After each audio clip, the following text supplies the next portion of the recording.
sports. We are Black Horse. We are Country.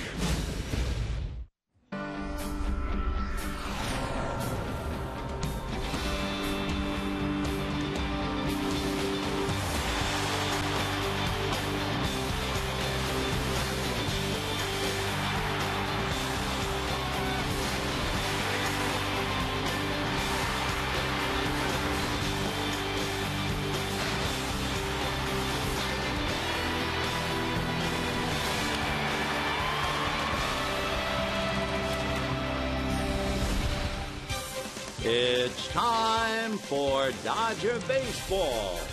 Live from Dodger Stadium, Prime Ticket presents the Dodgers as they take on the Angels.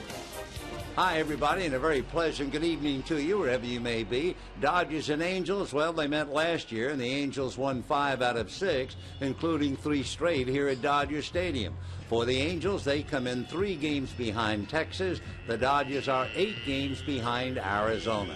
On the mound, the Dodgers will have young Ruby De La Rosa with a record of 3-1, and the veteran on the mound, as well as being a good hitter, would be right-handed Dan Herron of the Angels, who is only 6-5. But when you get into his record, see how he's pitched this year, he should be easily 9-3. However, that's game 1 of the 3-game series tomorrow afternoon, and then Sunday, the marquee matchup, Jared Weaver and Clayton Kershaw.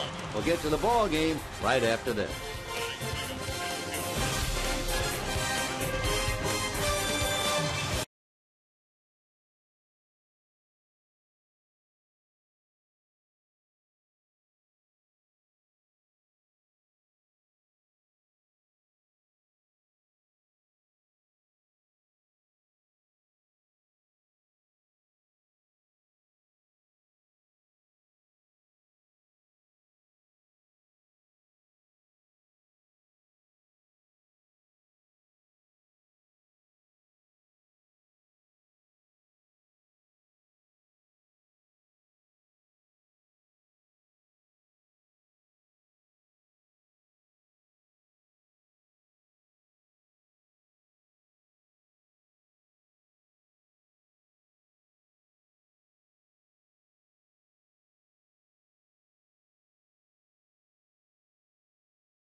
Ticket is brought to you by San Manuel. Celebrate your birthday this year at San Manuel Indian Bingo and Casino and receive a special birthday package. Visit sanmanuel.com for details. You must be 21 to enter the casino.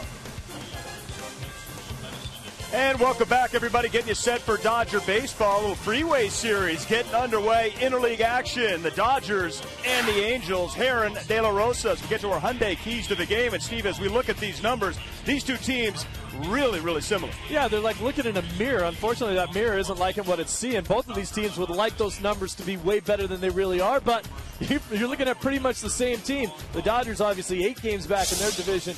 The Angels, 3 games back behind Texas in there. So both of these clubs feel like they can play better and get closer to the top of the division. Yeah, when the Angels look in the mirror at the division, they like what they're seeing. 3's not a lot. The Angels and the Dodgers both having trouble scoring runs. I mean, the Angels, when they score 4+, 31-7, but they don't do it very often. Yeah, and it's the same problem that the Dodgers have had all year. If you don't score runs, you're not going to win. That's the name of the game. And the Dodgers is around 30 ball games. They've scored 2 runs or less. That's way too many this early in the season. We haven't played that many ball games to have that many games where you just don't score enough to win. So it's always fun when these two match up. It starts right now. The Freeway Series, the battle for L.A. Bragging rights next.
It is brought to you by Hyundai, introducing the Hyundai Assurance Trade-in Value Guarantee. See your Hyundai dealer for details. By 76 Gasoline, we're on the driver's side. By CarMax, now more than ever, the smart choice is CarMax. And by AT&T. Hi, everybody, and a very pleasant Friday night to you, wherever you may be. Welcome to Dodger Stadium, Game 1 of the 3-game series, and Game 1 of what will be a 6-game series. The first 3 here, and the next 3 down in Anaheim. It's the Angels and the Dodgers. The exchange of lineup cards at home plate. We're already off on the right foot on Think Cure weekend, because making their way to the mound to throw out tonight's ceremonial first pitch on behalf of Think Cure, who are some everyday heroes who work tirelessly on the front lines in the battle against cancer. They come from medical facilities and laboratories throughout the greater Los Angeles area, all with the same goal: to save lives. And Think Cure is off in the right direction as those 25 heroes toss out the ball, and in a moment we'll get this one underway.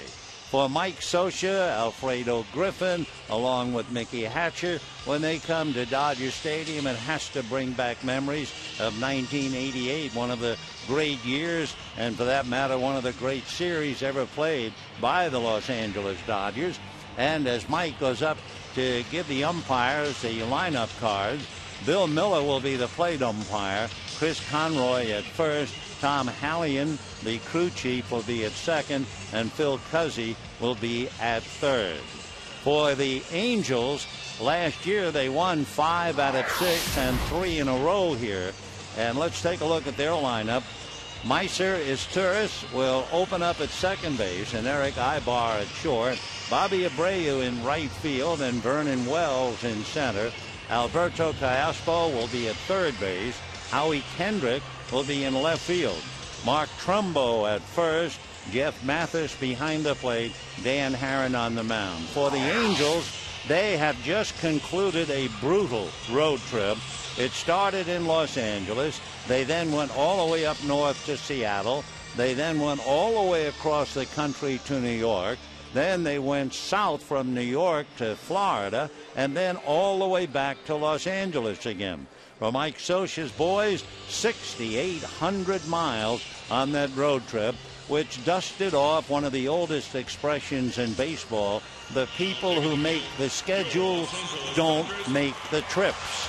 So Mike has gotten his club safely home as he visits with Don Mattingly.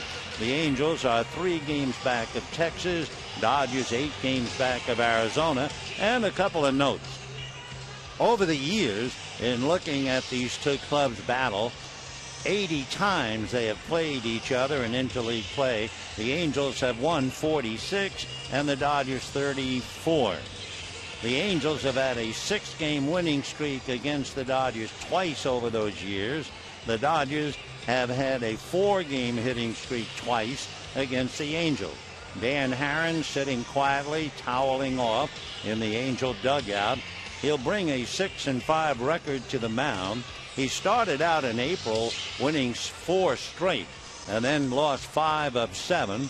And against the Dodgers, remember, he also pitched for Arizona. He is 4-5 lifetime. Meanwhile, Ruby De La Rosa, the young Dodger, on the mound. He's 6'1", 170. He's only 22 years old. Right-handed all the way. And for Ruby, he lost his first game in his major league career, giving up 5 runs and inside of 5 innings against Houston. He allowed 6 hits, 3 walks, struck out 6, and he made 85 pitches during the game. He has never faced the Angels. He made his major league debut on the 24th of May in Houston. Though he has come full circle, and he brings a record of 3-1 to the ballpark.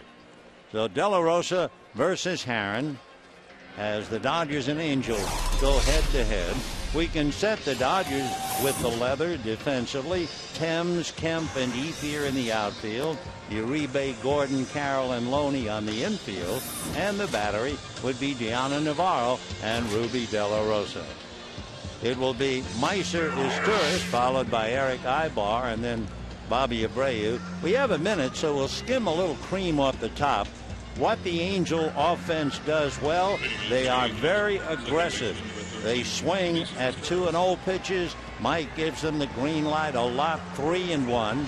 They don't take called strikes very often, and they cause havoc on the infield. The Angels are number 1 in infield hits. They're also number 1 in bunt hits. As far as home runs are concerned, they're fourth highest in the American League, 4th in home runs on the road, and they run the bases aggressively. They also have problems where they're not doing well. They swing and miss a lot of pitches. That deprives you of a lot of good plays. They don't run deep in counts. They're very eager to go up there and take a hack. And as far as the Angel bench is concerned, at least on the numbers, the bench is weak. They have only 2 pinch hits. They also hit into too many double plays, and they don't draw walks, and they lack some power. But that's the cream off the top. As Tom Hallion, the crew chief, was over talking to Don Mattingly, now he'll be talking to Mike Scioscia to make sure they understand the ground rules. So a slight delay as the Angels and the Dodgers go together. In seeing Mike Scioscia managing the ball club, a lot of thoughts come to your mind. One of them is the fact ex-Dodgers have managed the Angels. Mike Scioscia, of course. Gene Mauch, who played for the Dodgers, managed the Angels. Dick Williams, who managed several places, played the outfield for the Dodgers, and Dick managed the Angels. And catcher Norm Sherry once managed the Angels. And the first pitch now to his tourist is off the outside. 1 ball and no strike. Meister hitting .291, 4 home runs, 18 runs batted in. Switch hitter has a look at a pitch low, 2-0 the count. When you look at the lineup for the Angels tonight, it's pretty easy, if you remember, to turn the clock back to about 1965. The pitch in for a strike, 2-1. Because when you think of Wes Parker and Jim Lefevre, etc., you look at the Angels and you have his Torres, Ibar, Abreu, and Callaspo, and they're all switch hitters. The next pitch is slapped into left center, and Kemp's going to have to play it on a hop, and so is Torres. Walks up and gets a base hit to open up the ball game. And the batter now will be Eric Ibar. So we're just starting. First inning, first game. Once July begins, July 1, 2, and 3, the Dodgers will be in Anaheim. So this is the first meeting of 6. Here is Ibar hitting .279, 3 home runs, 28 runs batted in. Out of his stretch goes De La Rosa, looks at first, comes to the plate, and the pitch off the plate, ball 1, 1-0. The Angels run the bases aggressively. They're very, very good in going from first to third on a base hit. So De La Rosa has his Torres at first. 1 ball and no strikes to Ibar. Throw to first. Meister diving back to the bag. As far as his running game is concerned, he's stolen 6 out of 10. But what the Dodgers figure to do if they get men on is to run against Dan Herron. 1 ball and no strikes the count. De La Rosa set at the belt, looks over his left shoulder and goes to first again. So Eric Ibar waiting at the plate with a rabbit at first, and the ball game just underway.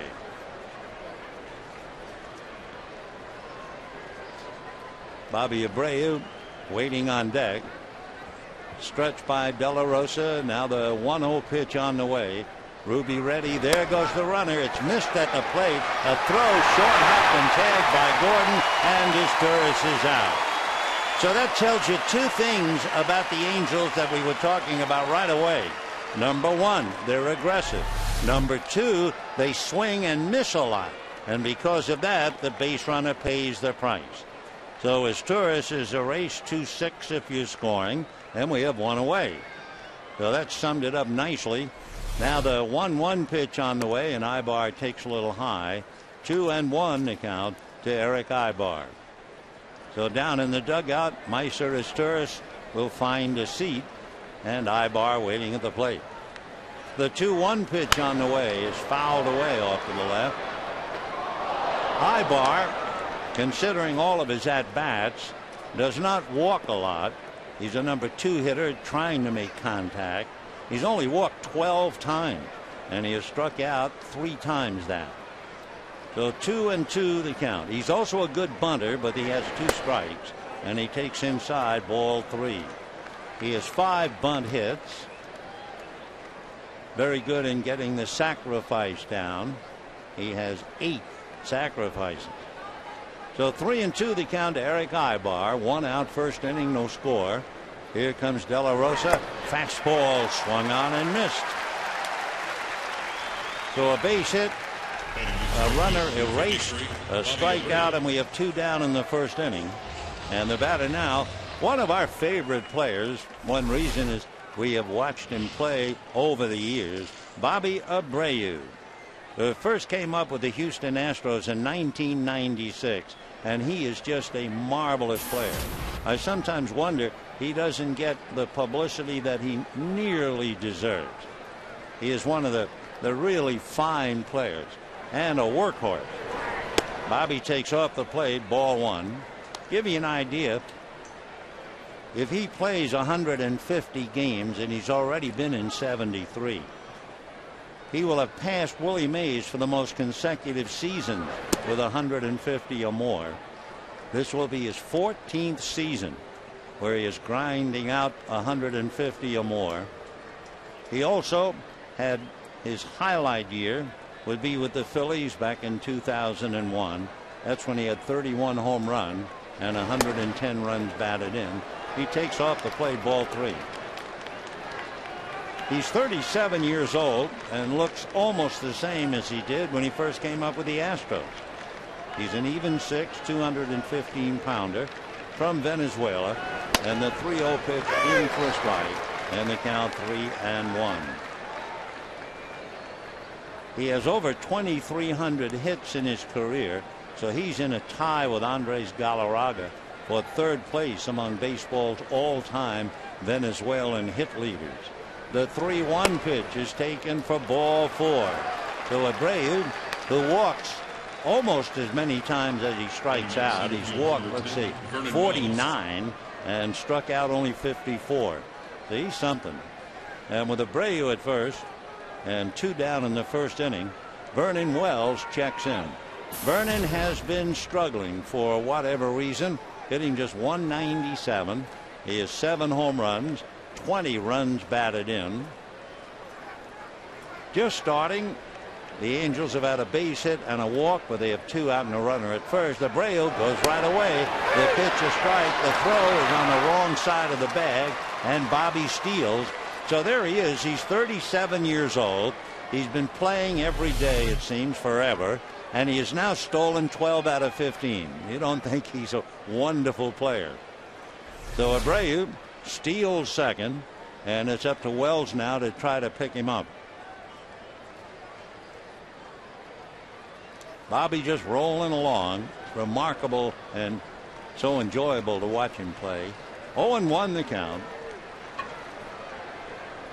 Now the strike 1 pitch on the way, and Wells hits a shot up the middle, base hit. Charging Kemp. Here comes Abreu, but they put the brakes on a great throw, and now they have Wells hung up. Loney with the ball, keeping an eye on third. They're still looking now to the plate, and the throw is in time to get Abreu.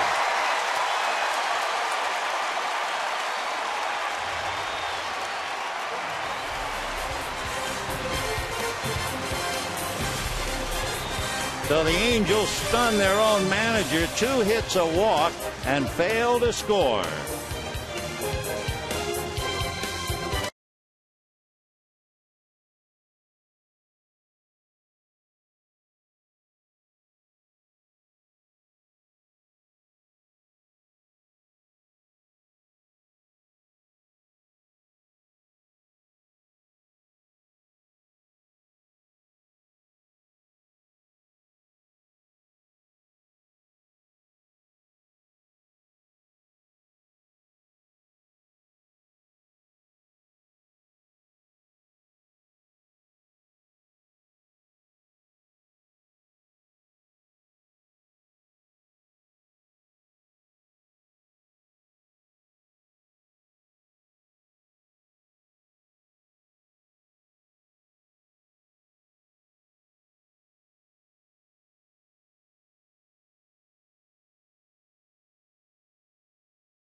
First inning, one of the overviews we gave you at the start of the game was that they run the bases aggressively. Sometimes you can run too aggressively. Matt Kemp makes a strong throw, cut off by Loney, and rounding first was Wells. So in the rundown, Loney gave it to Carroll, and then Jamie turned, jammed on the brakes, and went to the plate, and Bobby Abreu just had to walk into the tag. So no runs, 2 hits, and a walk for the Angels, and they come up empty. And now D. Gordon checking in against Dan Herron, and the first pitch in for a strike, and they count 0-1. Dan Herron, marvelous pitcher, has a great splitter. 6 and 5, they're just not getting him runs. And Gordon promptly bangs one down the right field line foul, and the count 0-2. The one Achilles heel for Dan Herron has been base runners. They have stolen 14 out of 16, though that puts a lot of pressure on Jeff Mathis. Dan Reddy in the strike 2 pitch on the way, reached for and fouled away. So Gordon going after a pitch out of the strike zone, and D up there hitting .268 with 2 runs batted in. Rafael Furcal is slowly but surely getting ready to come back. Strike 2 pitch on the way to Gordon, and that's low. One of the interesting angles, Don Mattingly will be talking to Ned Colletti about maybe Rafael Furcal playing second base with D. Gordon playing short. That remains to be seen, but it is an interesting concept. Gordon swings right through the pitch, and down he goes. Let's take a look at the Dodger lineup. It's D. Gordon followed by Juan Uribe, then the intrepid 3, Ethier, Kemp, and Loney, followed by Marcus Thames and Deonna Navarro, Jamie Carroll at second base, and Ruby De La Rosa on the hill. So Dan Herron working on Uribe, who's hitting .213, 4 home runs, 23 runs batted in. Dan ready and delivers, and the first pitch in there nicely for a strike. Dan is a local boy, went to Bishop Ahmad High School. He born in Monterey Park and lives in West Covina. Here's the strike 1 pitch on the way, and that's on the corner. Dan Herron was a second-round pick out of Pepperdine by the St. Louis Cardinals. He usually has great control, averaging maybe a little more than 1 walk a game. He's right there with Roy Halladay. Slider, check swing, no swing at first, and the count 1-2.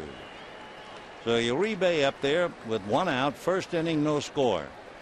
Dan is 6'5", about 220, and he'll be 31 in September. The next pitch is off the plate, and the count 2-2.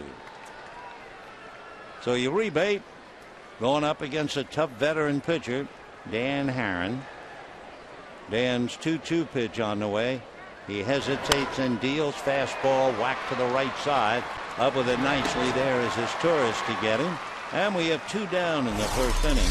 The batter will be Andre Ethier, and let's check the Angels. The outfield of Kendrick, Wells, and Abreu. The infield of Teosco, Ibar, Izturis, and Trumbo. And the battery of Mathis handling Dan Herron. Andre Ethier coming up, and Andre had a great deal of success against Dan Herron. Of course, remember, he does well against any pitcher who wore an Arizona uniform, so it's no surprise. He's hitting .313, but against Herron, .341 with 2 home runs. Dan ready and delivers, and the first pitch a little low, ball 1. Couple of notes about Herron as he works on Ethier, who has 7 home runs, 37 runs batted in. We talked about his wonderful control, averaging less than 2 a game. Fastball on a check swing, foul tipped, and a 1-ball, 1-strike count. For Dan Herron, he is doing very well against right-hand hitters. 32 strikeouts, only 4 walks. And he's really been a tough luck pitcher. The 1-1 pitch misses. He's had 5 no decisions, and over those 5 games, no decisions, his earned run is 1.2. Doesn't get much tougher than that. He's getting a lot more ground balls this year than last. The 2-1 pitch, line drive, base hitting to right field. So Ethier, who pretty much owns Herron, A line single to right. As we said, anybody who wore an Arizona uniform belongs to Andre. So now Matt Kemp, and with all the notes you have on Matt Kemp, you could have your entire ball game almost and just talk about him. He's fourth in the league with 21 stolen bases, 21 out of 24.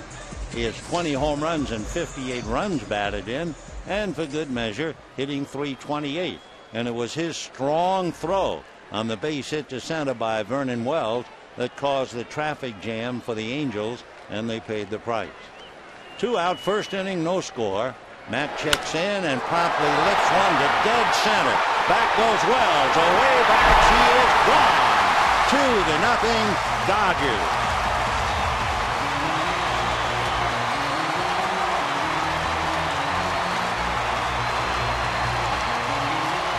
Jim Tracy calls him a monster, and he has really grown into an offensive genius right before our eyes. For Matt Kemp, 21 home runs, 60 runs batted in, got a pitch at the knees, and he is so strong, and he makes Herron pay the price. For Herron, by the way, that's only the 8th home run that he has given up so far this year. So after the Angels run into the traffic jam, the Dodgers are heard from the 2 men who can hurt you the most. The single by Ethier and the home run by Kemp. And now another fella on the rise. James Loney at the plate grounds one foul, and the count 0-1.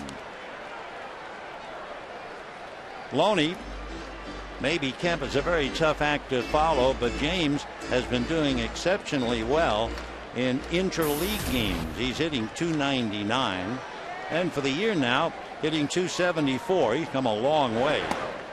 Loney takes a strike, so he's in a hole 0-2. So the Dodgers 2 runs, 2 hits. Angels no runs, 2 hits, and we're just starting. Now the strike 2 pitch on the way. Herron delivers, and that's whack foul down the right field line. So 0-2 the count to James Loney. Loney, by the way, hitting .300 against right-handers, so Herron has his work cut out for him. And since April the 26th, Loney, as we used to say, is unconscious. He's hit .331. The strike 2 pitch on the way, and James backs off. It's low and inside, ball 1, 1-2. For Herron to give up 2 runs in the first inning, I'm sure is somewhat disheartening for him, because he has the lowest run support in the American League when he's in the game. The pitch to Loney fouled away. The Angels are averaging 2.2 runs per game when Dan is pitching. 2-0 in favor of the Dodgers. Ethier singles with 2 out, and Matt Kemp hits his 21st.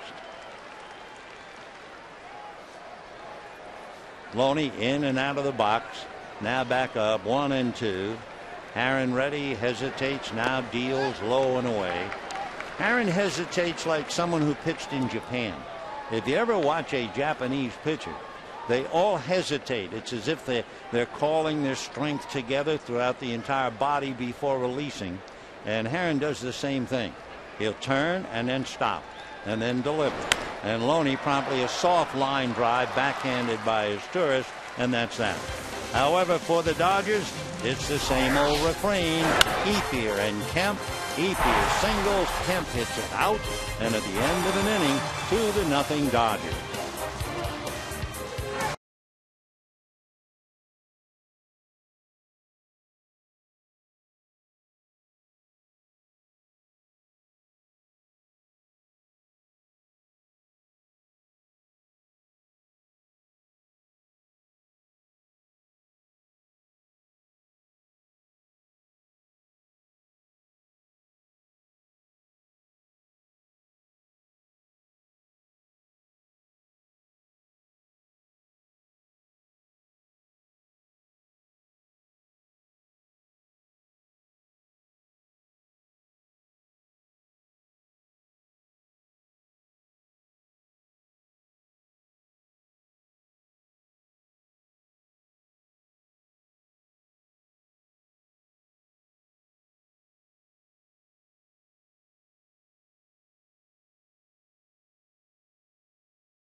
Ethier aboard, and the Dodgers take a 2-0 lead into the second inning.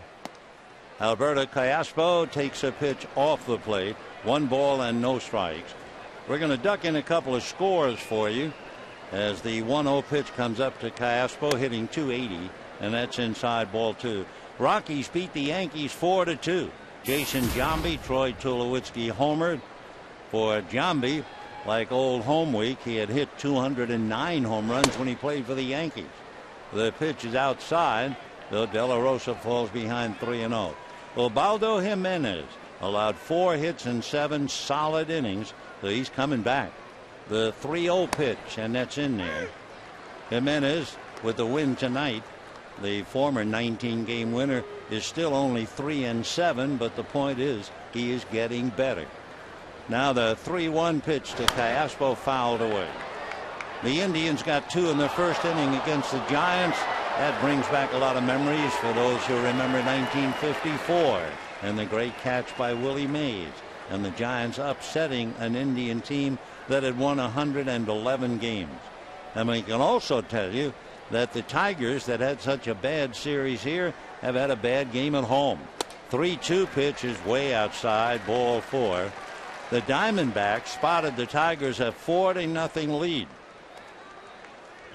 Instead, the D-backs fought back.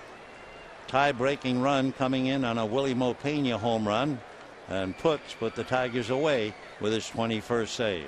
So for the Dodgers, the heat's on even though they're leading.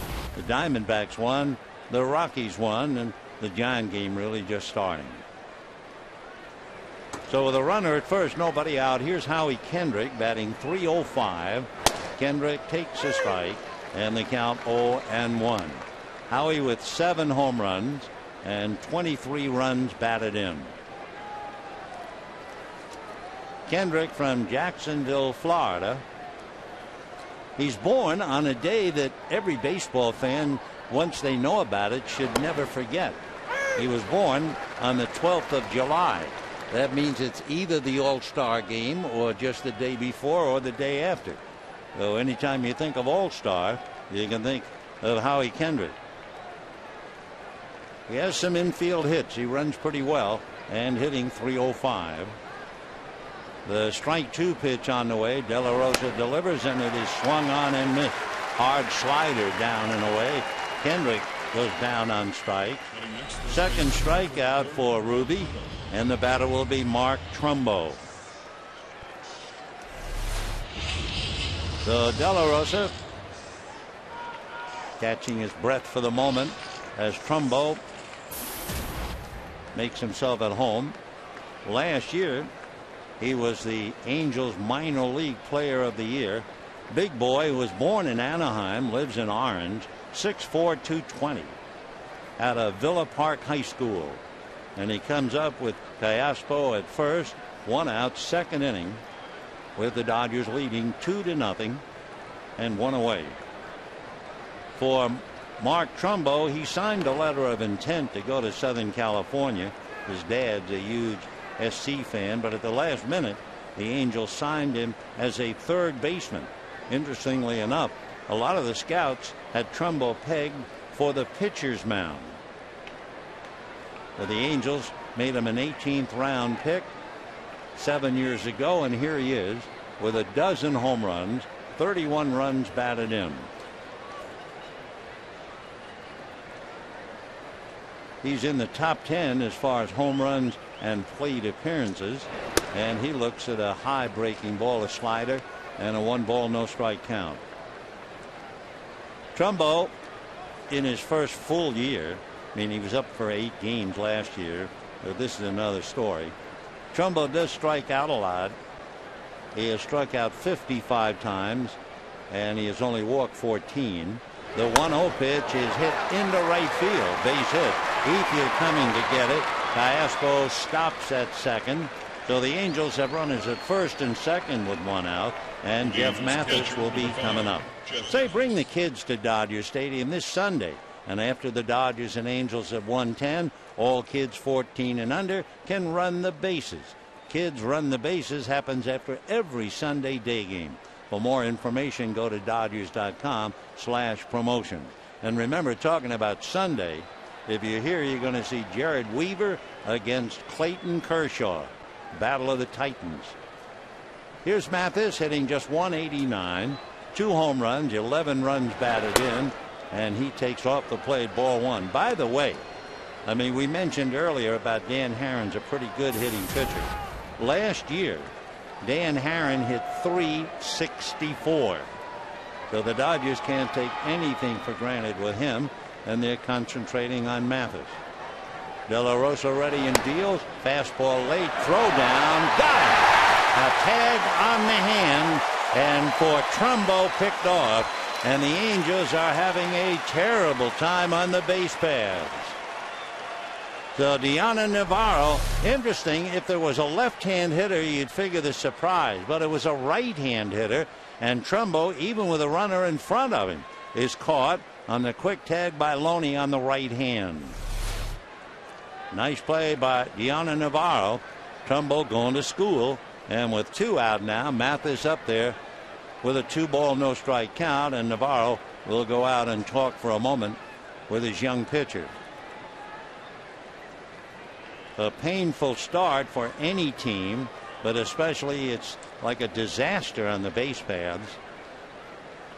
So Trumbo is picked off. Mike Scioscia has been through it all, of course. Mike played here as a Dodger from 1980 through 1992.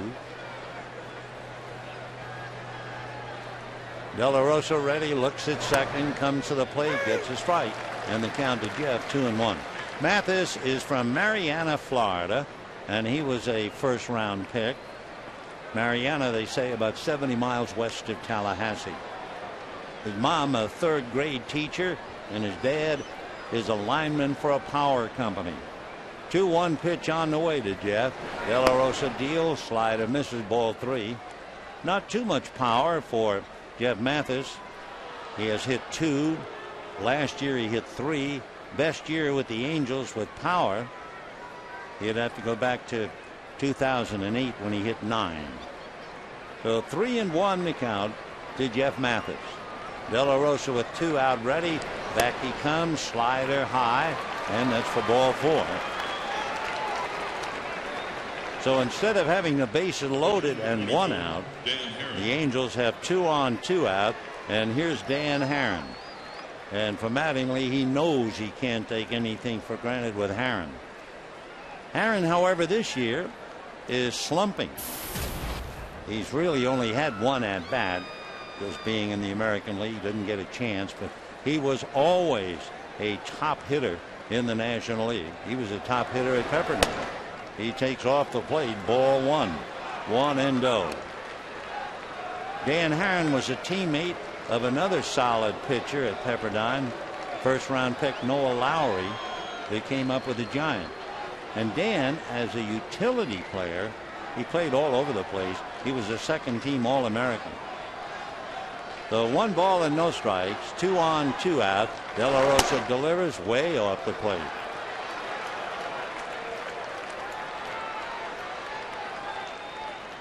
So Ruby De La Rosa struggling a little bit, and now Juan Uribe comes over.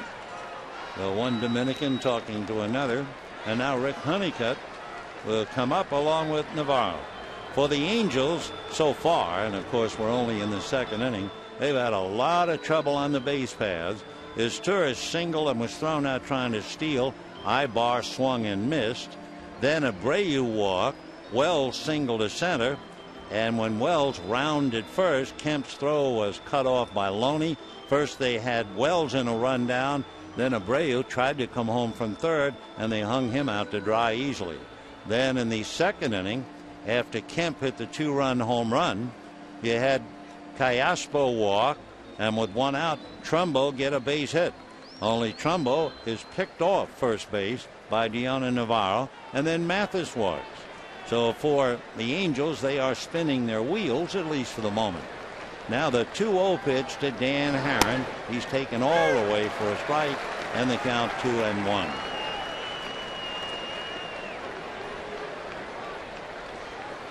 So De La Rosa trying to fight his way out of a little tough spot. And his 2-1 pitch to Dan Harron fastball, and sure enough, base hit into right. Charging Ethier. The throw will go to third, and out at third is Jeff Mathis. For the Angels, they are having the worst time on the base paths, but they do manage to get one home. And at the end of an inning and a half, as Ethier nails one, it's 2-1 Dodgers.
As we go to the bottom of the second inning, Dan Haren lives up to his abilities as a good hitter with a base hit to right field, scoring Callaspo. However, when Mathis tries to go to third, the catcher is hung out to dry on a perfect throw to Juan Uribe. So the Angels have kind of completed a cycle of sorts. They've had a runner thrown out at every base. That's right, picked off at first, nailed at second, thrown out at third, tagged at home. That's the cycle you've never heard of, and they've done it in 2 innings. Meanwhile, Marcus Thames at the plate. Thames hitting .193, 2 home runs, 7 runs batted in. Haren's fastball seems to sink at the last minute for a strike, and the count 0-2, probably a splitter. By the way, Haren is throwing a lot of strikes, and in one instance it hurt him. The strike 2 pitch is hit in the air, fouled out of play. He has had a first pitch strike to all 6 hitters that he has faced. However, the bad news, Kemp hit the first pitch for a 2-run home run. 0-2 the count. Thames, Navarro, and Carroll.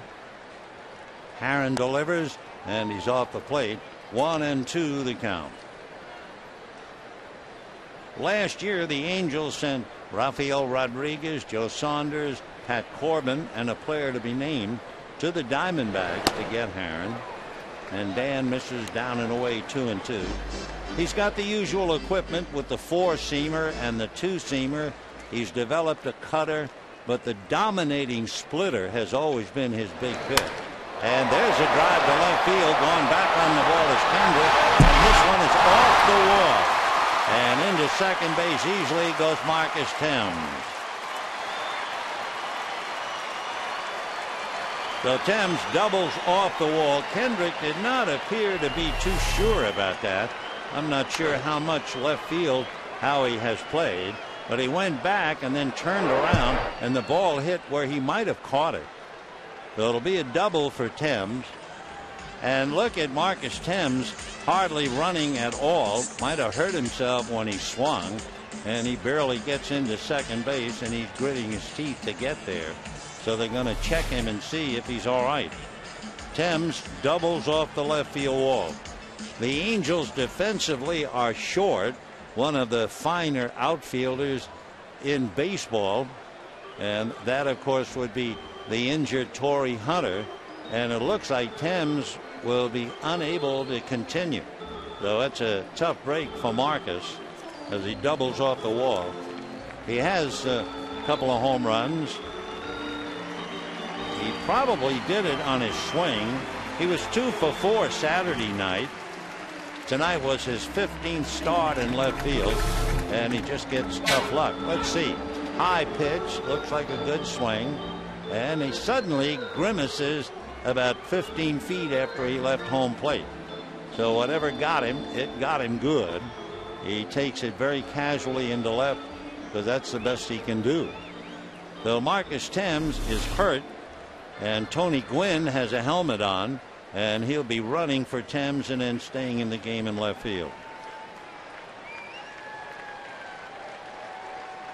So a tough break for Marcus Thames, and here's Gwynn running, and Deanna Navarro will be the batter in a moment. Marcus Thames is 34 years old. Originally signed by the Yankees, played a lot with the Tigers, and now is injured, running out a long double. And Deanna Navarro hitting left-handed. He's a switch hitter. So Herron with a runner at second, nobody out, looks back at Gwynn, comes to the plate, and that's low and inside. The reason that Torrey Hunter is not playing, in the last game in New York, Torrey made a magnificent catch at City Park in New York, crashed into the wall. At first they thought he hurt his shoulder, but it turned out to be the rib cage. The 1-0 pitch swung on and missed. Navarro way out in front of it. In fact, Torrey, they tell me, was on the ground for about 4 or 5 minutes, knocked the wind out as well as injuring the ribs. He might miss this entire series. It just remains to be seen. So mark Torrey Hunter day to day. Here's the 1-1 pitch on the way. Navarro pulls it foul, and 1-2 the count. Dodgers lead 2-1. Boy, it's been an explosive inning and a half, and the infield has been littered with Angels. They have had runners picked off, run down, tagged out, and the latest casualty was Mark Trumbo, picked off first base. 1-2 the count to Deanna Navarro, and he pulls it on the ground to first. Trumbo will take it to the bag, and over to third goes Tony Gwynn. Good bit of hitting by Deanna Navarro to move his man over.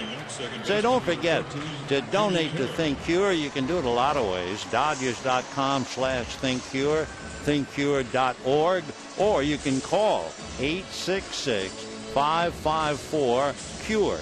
And for that matter, you can also text CURE to 50555 and make a $10 donation through your mobile phone bill. So any way you do it, there will be a lot of people who will appreciate your contribution. So the infield is up, and Jamie Carroll at the plate. They have Speed at third and Gwynn, and the first pitch in for a strike. Well, if you're thinking about squeeze and bunt, we can tell you Jamie Carroll has 2 sacrifices this year. He has walked 26 times, and he has struck out 32. So he's pretty much of a contact hitter. And now we'll see what the Dodgers do with this combination. You have De La Rosa on deck. 0-1. We're watching Tony Gwynn. He is not coming, and the pitch inside. 1 ball, 1 strike. One other consideration, since Herron has that great splitter, how about a wild pitch? Well, he has 3 wild pitches. So Dan going to work. Dodgers lead 2-1. Wallach whispering to Tony as he comes walking down the line. He's the guy. He would break before the bunt, that's for sure. Herron looks at him. He's not coming. And the pitch is inside, ball 2. Jamie with 8 RBIs on a 2-1 count. He'll take another look at Tim Wallach.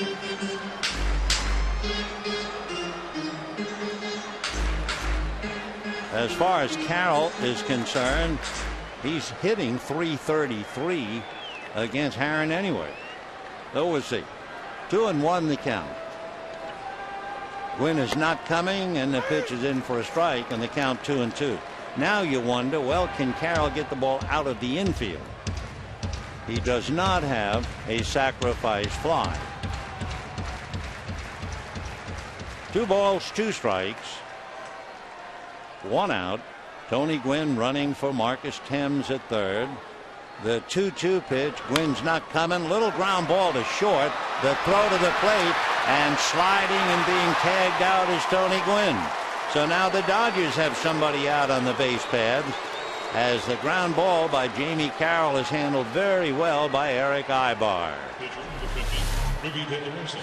So Carroll is aboard on the fielder's choice. Tony Gwynn is shot down 6-2. And Ruby De La Rosa will be coming up. De La Rosa is doing pretty well with the bat. He's had 5 at-bats, and he has 2 hits. Gwynn was done on that nice play by Ibar. So Tony back in the dugout. It's still 2-1 Dodgers, and De La Rosa a big long swing and a miss, and the count 0-1. Jamie Carroll doesn't figure to do any running with the pitcher up. Well, we'll see. You never take it all for granted. Strike 1 pitch is taken for a strike.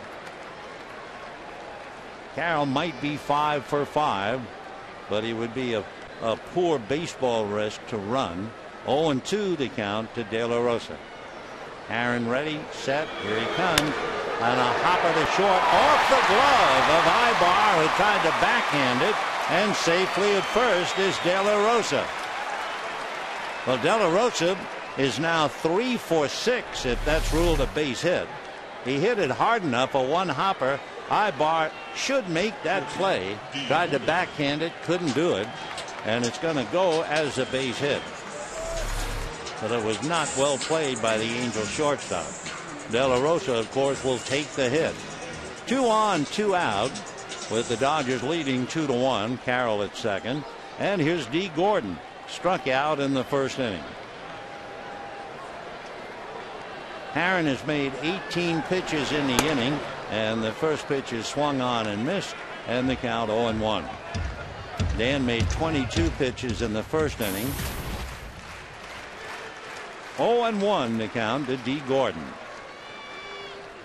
Now the strike 1 pitch on the way. Aaron double checking the run of Carroll, and a little foul off to the left out of play that will go into the stands behind the Dodger dugout. Tyler Chatwood and Hiroki Kuroda tomorrow, and then Sunday the matchup that everybody is eagerly awaiting. Jared Weaver, a brilliant young pitcher for the Angels, and Weaver will bring a record of 9-4 and an earned run average of 2, and that'll be against Clayton Kershaw, and Kershaw 7-3 and an earned run average of 3. Now that should be quite a duel in the sun. 1-2 the count to Dee Gordon with 2 on and 2 out. Aaron ready, Dan delivers, and it's fouled away off Dee Gordon's foot. One of the wings fell off, so timeout for the moment. Gordon hitting .263. There have been always a lot of talk about the Angels and the Dodgers and how great it would be if they ever got into the World Series. Well, the chances of Angel-Dodger World Series is like 1.8%. That is, if you look the intra-series over the years. The pitch to Gordon is hit down the right field line, foul, out of play. I mean, you can have an intra-series World Series, certainly in New York. You can also have an intra-series World Series in Chicago. And for that matter, you could have one up in the Bay Area with the Giants in Oakland. There have been 19 of those intra-city World Series in 107 years. Fly ball, shallow left field. Coming up to make the catch is Howie Kendrick. Nice play by Kendrick on that flare to left that would have scored Jamie Carroll. So the Dodgers come up short. They have Gwynn out at the plate, and at the end of 2-1 Dodgers.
Dodger Baseball on Prime Ticket is brought to you by Southwest Airlines' new Rapid Rewards, unlimited reward seats, and no blackout dates. And by your Southern California Toyota dealers. Kind of a wild and woolly first two innings. Dodgers lead the Angels 2-1. Top of the order now for the Angels is Turris, Ibar, and Abreu. Turris opened up the game with a base hit and was cut down trying to steal on a busted hit and run play. And the first pitch to him in for a strike, 0-1 the count. By the way, remember that double by Marcus Tench when he had to leave the field? Pitch is high, 1-1. And I was saying that Howie Kendrick looked like he could have caught that ball. And I wondered, gee, it is a little strange to see him play left field. 1-1 pitch is foul back. Well, in finding in the notes about Howie, he made his first ever start in the outfield on the 10th of May. So he's had 12 games out there, and he's really just learning the position. The 1-2 pitch is swung on and missed, and down goes Turris. One away. You know, Thursday, July 7th, Andre Ethier bobblehead night, presented by San Manuel Indian Bingo and Casino. Dodgers and Mets at 7:10. You can take home your own mini Andre in his 1940s throwback uniform. For tickets, visit Dodgers.com/promotions or call 866-DODGERS. Here's Ibar, and he grounds one foul outside of first. 0-1 the count. 2 runs, 4 hits for the Dodgers. 1 run, 4 hits for the Angels. Each side has had a man thrown out at the plate. And the strike one pitch on the way, and Ibar slaps it up the middle. Solid base hit. So Eric Ibar, a single, and that'll bring up Bobby Abreu. Ibar is a terrific base stealer. He has stolen 15 out of 17. Dodgers as a team have stolen 48. The Angels as a team, they have stolen 62. So here's Abreu. Bobby hitting .292, 3 home runs, 32 runs batted in. Throw to first. They had best throw to first, and Ibar back to the bag.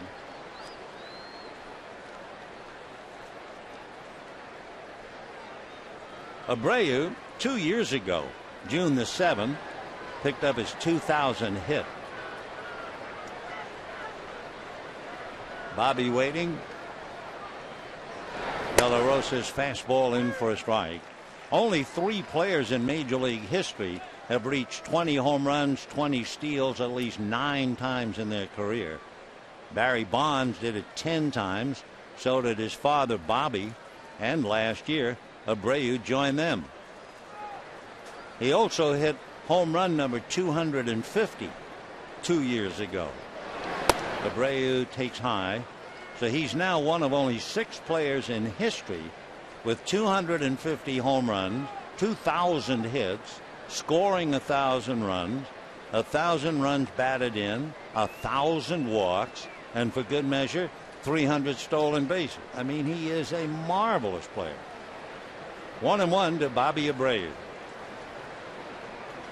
De La Rosa deals. Bobby hits a slow roller foul. Just to tell you where he is, listen to the other people who have done what he did. Barry Bonds, Craig Biggio, Joe Morgan, Ricky Henderson, and Willie Mays. So you're looking at the complete package in Bobby Abreu. 1-2 the count. Another throw over to first, keeping an eye on Ibar, and of course they had best do that, having stolen 15 out of 18.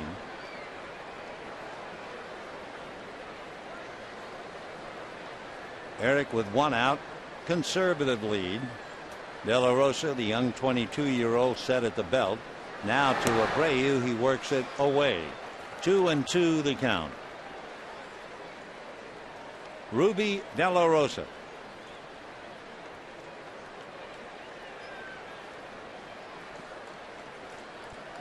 2-1 in favor of the Dodgers. Top of the third inning.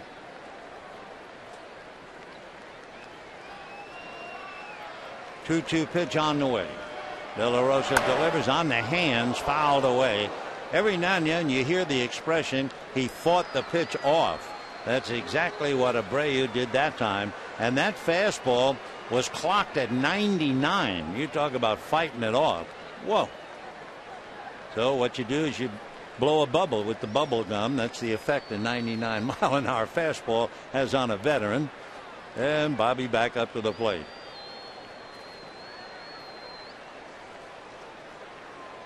Out of his stretch goes De La Rosa, and the 2-2 pitch swung on and missed. Throw down to first, and would you believe they pick off Ibar?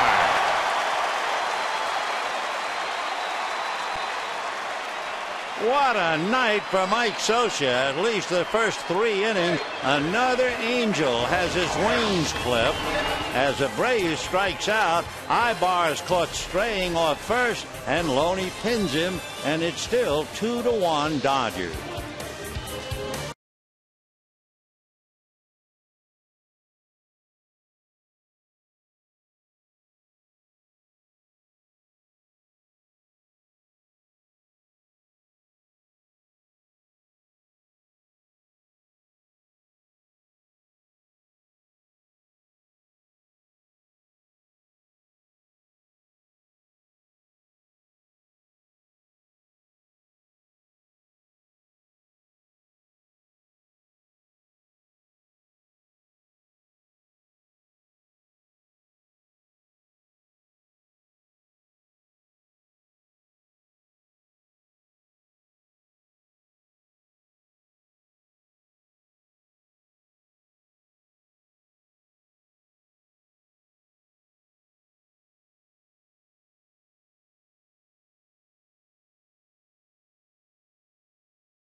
Bottom of the third, 2-1 Dodgers. Juan Uribe takes off the plate. Ball one. 1-0 the count. So Dan Haren comes right back 1-0, and it's swung on and missed. For Haren, that's been a problem of his. They are not swinging and missing. Oh, yes, he struck out Gordon, but that's it. He made 46 pitches in the first 2 innings. And the 1-1 pitch is swung on and missed. 1-2. What a night for base runners wearing Angel uniform. You talk about 5 o'clock traffic in Orange County. Here's the 1-2 pitch, high and inside. Let's look at it. You had his tourist thrown out trying to steal. You had Abreu tagged out at home plate. You had Mark Trumbo picked off first. You had Jeff Mathis hung out to dry at third. And then you have Ibar picked off in the 3rd inning. Meanwhile, Uribe strikes out. The report we get on Marcus Thames, he strained his left calf. So Marcus must have done it shortly after leaving the batter's box, and obviously in pain. Went to second base with a double, and he's listed day to day. 1 out. Here's Andre Ethier, who singles sharply to right field, and that set the stage with 2 out for Matt Kemp to come up and hit his 21st home run. But Andre, as we mentioned, has done so well against Arizona's pitchers, no matter who they are. And here's Haren, who wore the Arizona uniform, and Andre greets him with a hit, and he's batting .357 against him. The strike 1 pitch off speed and away. 1 ball and 1 strike.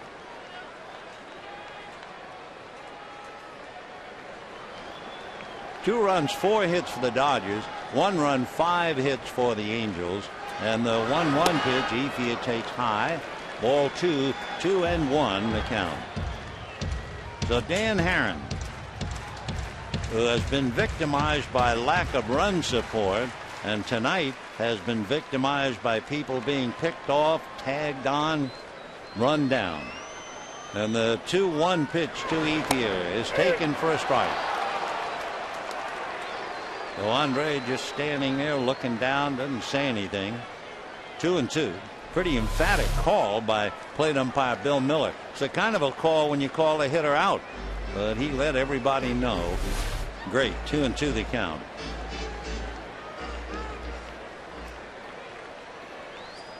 Herron on the first base side of the rubber, and his 2-2 pitch is swung on, lined into left field for a base hit.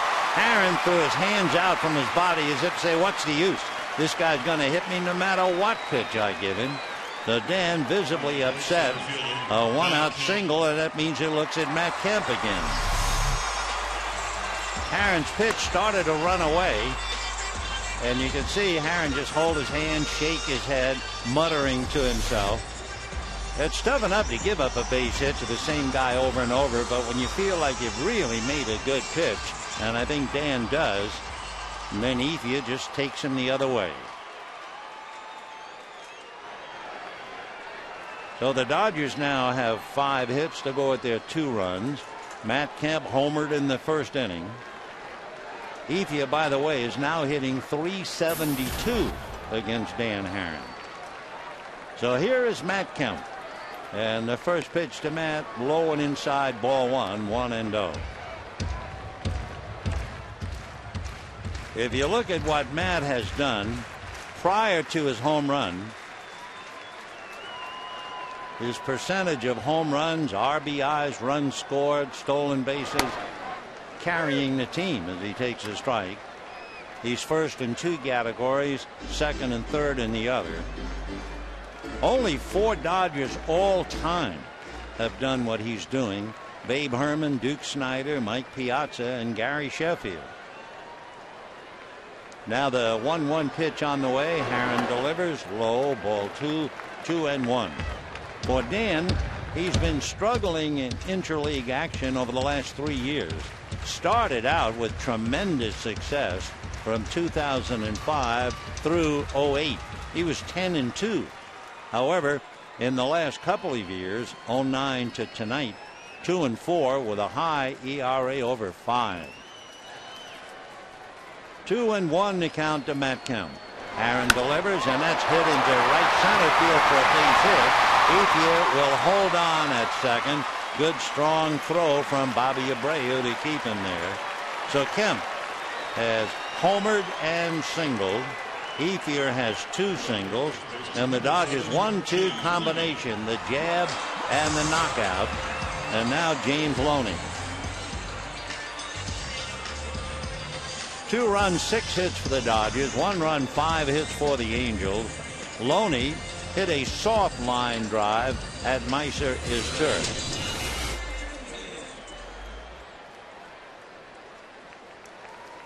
So James checking in. When Ethier takes his lead, Ibar will be close behind him.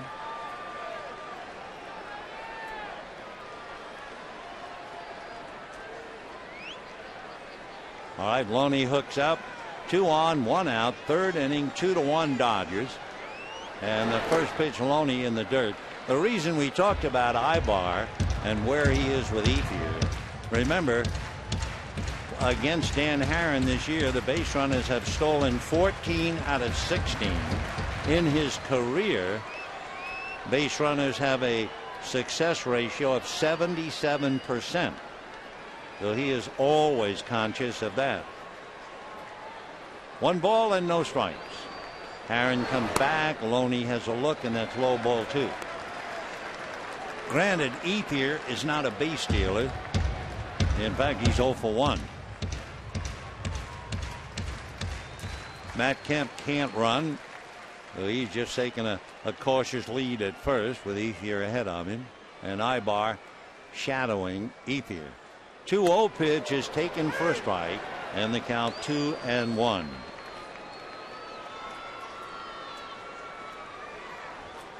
Dan plants the right foot and looks in to get a sign.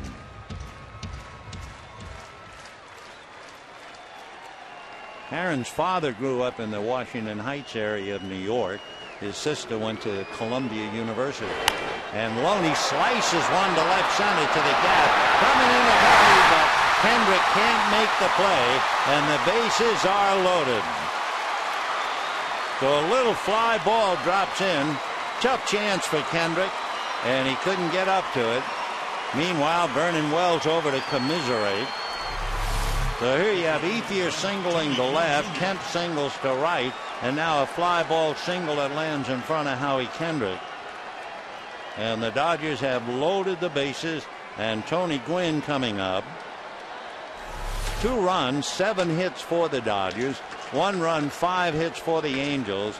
Again, if ever a team had the feeling, I'd like to have another day off, it would be Mike Scioscia's club. Remember that road trip from L.A. to Seattle, from Seattle to New York, from New York to Florida, and from Florida back to Los Angeles. 6,800 miles in what they call the Four Corners trip. They did pretty well. Won 2 out of 3 in Seattle, 2 out of 3 New York, 2 out of 3 Florida, and they are stumbling a little bit here in the first couple of innings. Tony Gwynn instead of Marcus Thames at the plate, and Tony, it's a big bouncer foul outside of first down the line. For Tony Gwynn, good running speed. He has not grounded into a double play, and he has Ethier, Kemp, and Loney out there. No balls, 1 strike, 1 out. On deck, Diana Navarro. Dodgers lead 2-1. Herron out of a stretch, and the next pitch is swung on and missed, and they count 0-2. That was a splitter and a good drop. The 1 minute it looks like a fastball. He throws it in the exact same delivery, and you're swinging on that fastball, and instead it's down and dirty. So 0-2 to Tony Gwynn. Herron, who had just 1 strikeout in the first 2 innings, did get Uribe here in the 3rd, and Gwynn takes low. Herron so far this year now has 91 strikeouts, and he's always had great walks. He hadn't walked anybody tonight. As we mentioned, he averages about 2. So Ethier, Kemp, and Loney are all out there. Dodgers scored 2 in the first inning. Angels came back with 1, and we're in the 3rd. The 1-2 pitch to Gwynn is swung on and fouled back. Tony Gwynn against Herron. 2 for 12. That would be 167 batting average. Another tough inning. Herron's 3rd inning, where he's making at least 20 pitches. This is number 23. Fastball fouled away. So he made 22 pitches in the first inning, 24 pitches in the second inning, and so far he's right up there, well over 20 again. So you just can't keep that up. Dodgers 2, Angels 1, bottom of the 3rd, bases loaded, 1 out. Ethier, Kemp, and Loney on the lines, and the pitch to Gwynn is swung on and missed. Splitter got him, and down he goes. That would be the 3rd strikeout for Dan Herron. 1 minute it's there, and the next minute it's down below, and the batter is Diana Navarro. Navarro grounded out in the 2nd inning to Mark Trumbo. Diana has 2 grand slams. Last one was 4 years ago against the Yankees. Navarro's already stolen the headline with 2 pickoffs tonight, and he takes in the dirt, ball 1.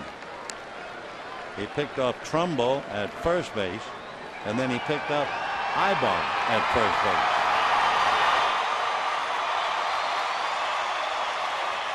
Dodgers 2, Angels 1, and the 1-0 pitch, and Navarro grounds it foul. 1-1. If ever you saw a fella heartbroken, it was Deanna Navarro on that last game against Detroit Wednesday afternoon. With the bases loaded, 2 out, bottom of the ninth, he hit a ball that was actually over the head of Austin Jackson, who made a spectacular catch to save the game. The pitch to Navarro is a ground ball to first. Trumbo takes it to the bag, and the Dodgers get 3 hits and leave them all. And at the end of 3, 2-1 Dodgers.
It has been spectacular the wrong way.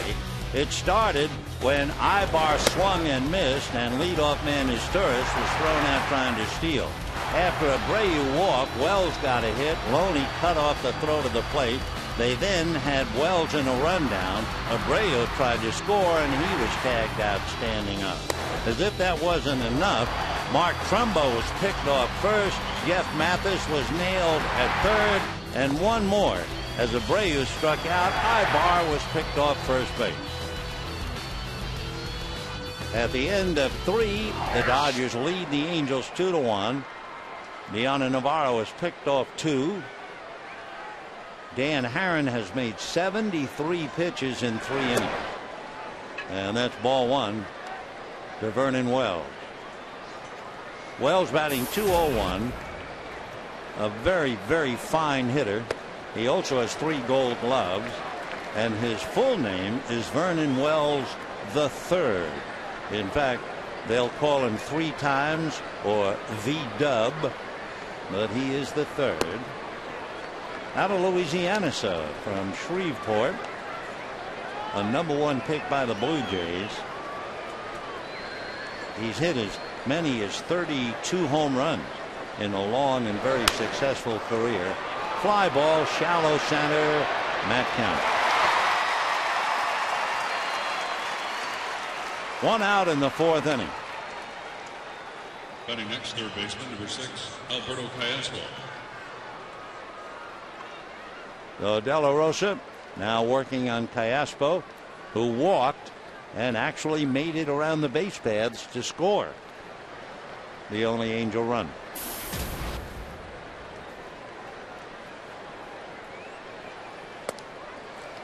Ball 1.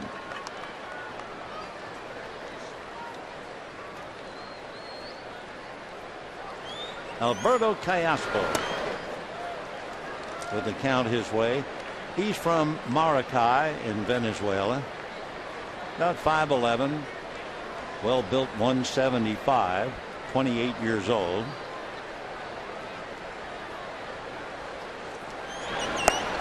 Two and one. Callaspo and Ibar, they tell me, are very, very close buddies. They were teammates, and they were nicknamed Los Hermanos, the brothers. Wherever you'd see one, you'd find the other. If one taped his wrist, well, so did the other. They'd wear the same cleats, wear their socks the same way. They are close. 2-2. Ball 3. That's a 100-mile-an-hour fastball. He hit it once in Colorado. That one was out of the strike zone. Boy, that's a startling number to see. 100.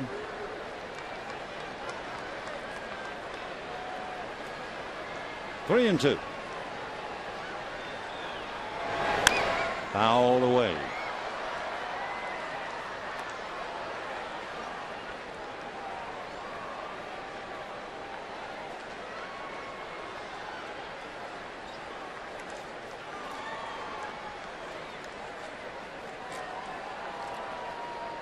Teoscar originally signed a few years ago, and down he goes. So we have two out. So far, ThinkCure has raised $30,550. A reminder to donate. Dodgers.com/ThinkCure, ThinkCure.org, or you can call 866-554-CURE. We have a long way to go. Hope you'll help us. Two out, and here's Howie Kendrick. Out of play. Light breeze picks up, going from left to right. De La Rosa has struck out 5.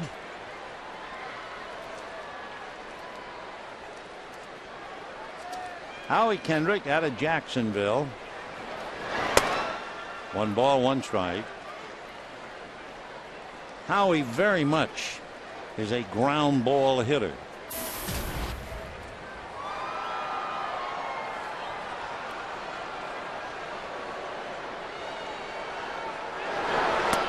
And that got the corner. 1 ball and 1 strike.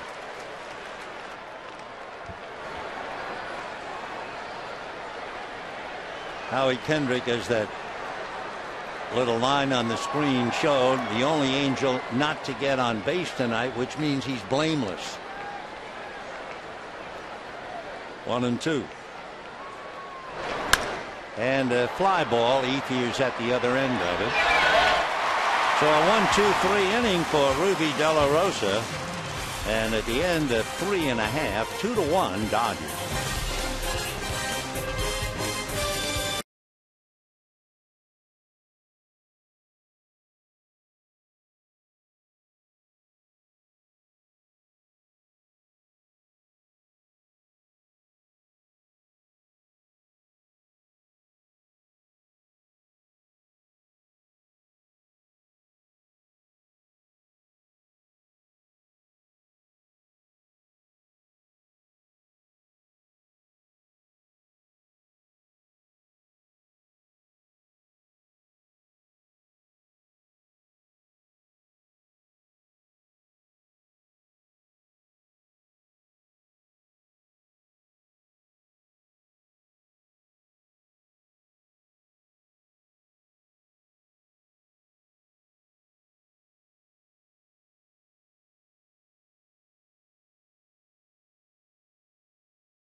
Time Ticket is brought to you by Jack in the Box.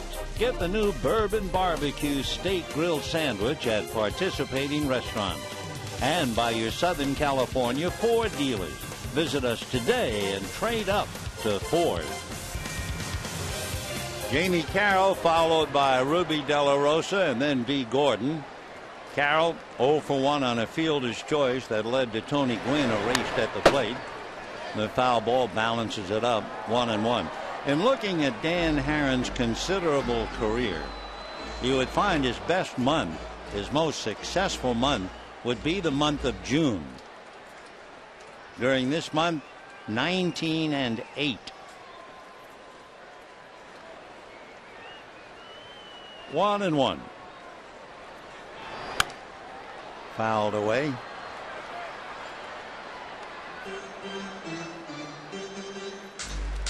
So Dan making too many pitches. He has now made 76 pitches, and he is only in the 4th inning.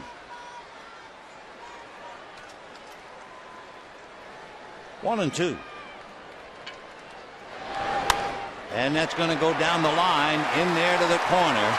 Carroll is on his way for an extra base hit, and Abreu gets it back in, and Jamie has a double. So a leadoff double by Jamie Carroll into the right field corner, and the batter will be Ruby De La Rosa. So Jamie just bangs it in there a good 5 feet fair, rolling all the way. For Carroll, that would be his 11th double. He has 3 triples. No home runs. And here's Ruby showing bunt. The corners are up. And he drops a good bunt. It'll be Mathis making the play. And on the sacrifice, Carroll takes 3rd. Boy, I tell you what, De La Rosa is pretty handy with the bat. He is 3 for 6. Plus, dropping that bunt down like a poached egg on toast. Shortstop number 9, D. Perfect bunt. So Mathis has to come out and get it. Ruby does his job. Carroll's at 3rd. The infield is up with 1 out. And D. Gordon struck out and hit that little fly ball caught by Howie Kendrick.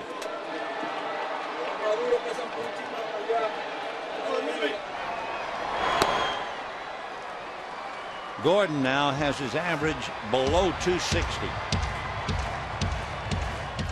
One of the problems that he has had more than anything else is striking out. He has struck out 14 times in 15 games. 0-1. Gordon checking with Tim Wallach. So is Carroll.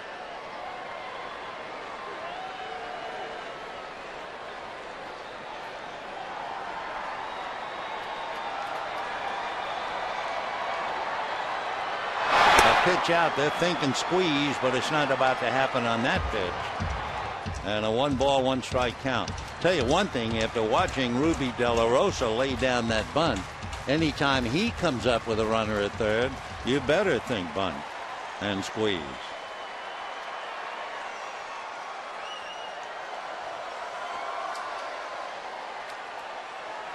One and one. Little ground ball. Carroll to the plate. Accurate throw, and he is out. Boy, the infield littered with base runners tonight.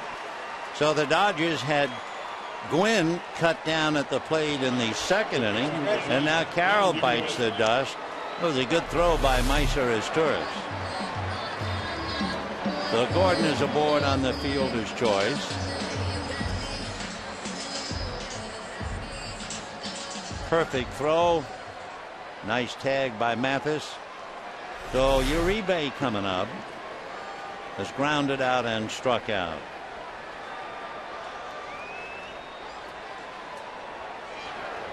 Two runs, 8 hits for the Dodgers. 1 run, 5 hits for the Angels. If you just saw the score 2-1, you'd say, boy, it's quite a battle. But the battle has been on the base paths.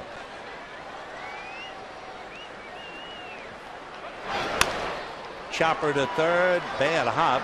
Teospo stays with it and gets him. Nice play. So in the 4th inning, no runs, 1 hit, man cut down, and at the end of 4, 2-1 Dodgers.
Here's we go to the 5th inning, and it'll be Mark Trumbo, Jeff Mathis, and then Dan Herron, who's made 82 pitches so far in just 4 innings.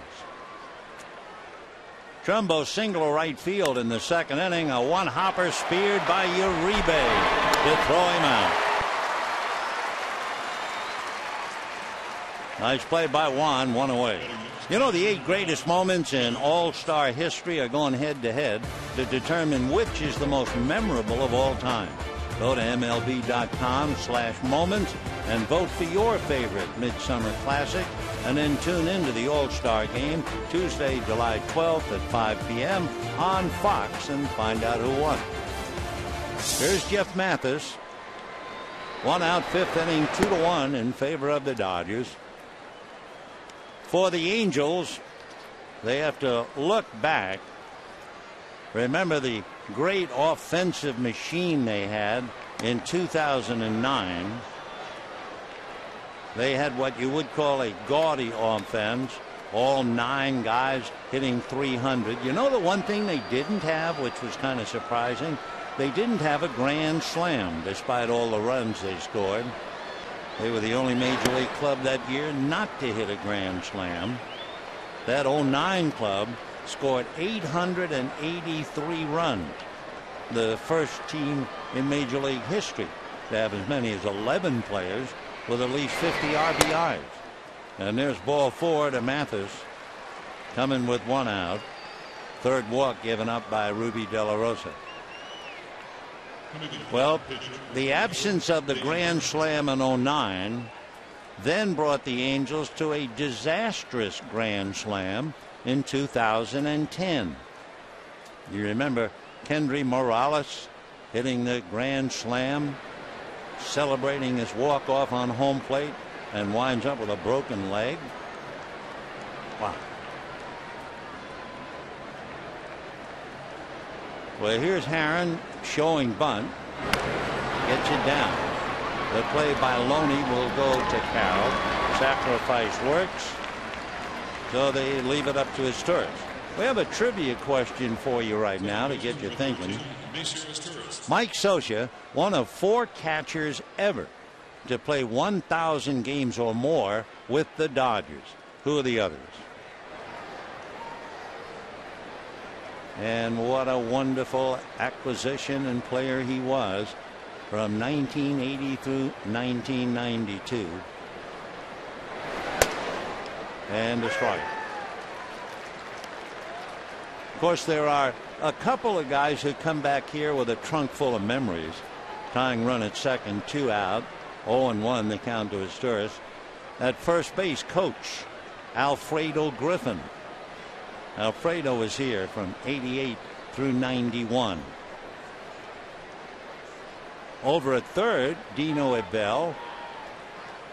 Dino didn't play here, but in 1988 he signed on as a player in the Dodger organization. And then, of course, along with Mike Scioscia in the dugout, the irrepressible Mickey Hatcher, who was here from 79 and 80. See how dark Mickey's hair is? 1-1. Ground foul. Mickey's personality is absolutely marvelous. He claims his wife dyes his hair while he's sleeping, and of course he gets a lot of business on that. In the Times today, they were talking about Mickey and Scioscia and the 1988 season and World Series. Maybe you forgot Mickey Hatcher hit a home run in the first inning in that 88 series against.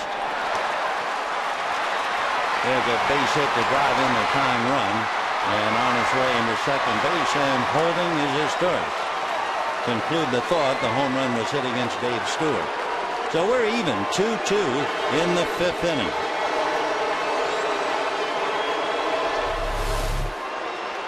So Asturias is 2 for 3, and he jumped all over that pitch, whacks it over the leaping Loney and in the corner. So Dodgers 2 runs, 8 hits. Angels 2 runs, 6 hits.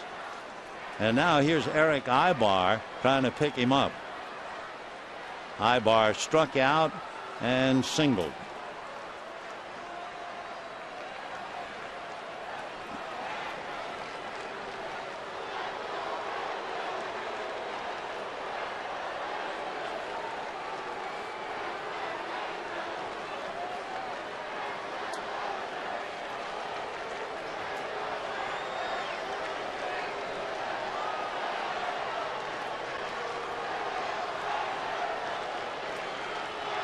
De La Rosa has made 74 pitches. Here comes number 75. And it's a strike. Earlier we were talking about the possibility of an Angel-Dodger World Series, and the odds are so much against it. The closest they came to that would be 2009. They both went to the LCS. 1-1. But the Dodgers ran out of good luck against the Philadelphia Phillies, and the Angels bit the dust against the Yankees. They had gotten that far.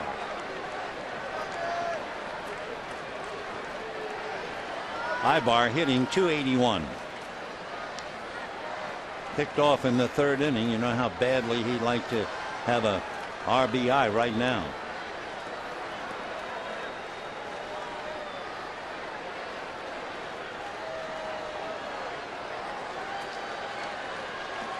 One ball and one strike.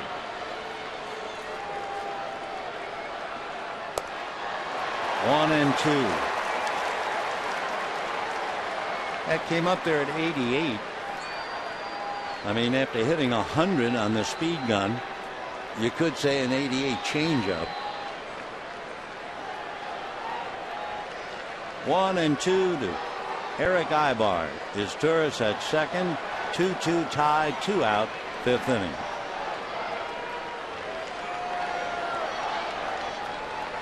Fastball foul back.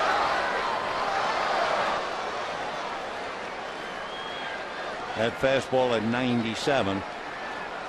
De La Rosa has been living in that neighborhood all night. Third time around, his Torres doubles home Mathis to tie up the game. 1-2.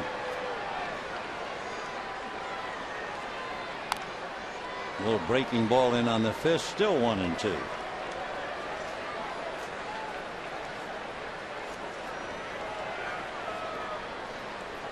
Ruby at 22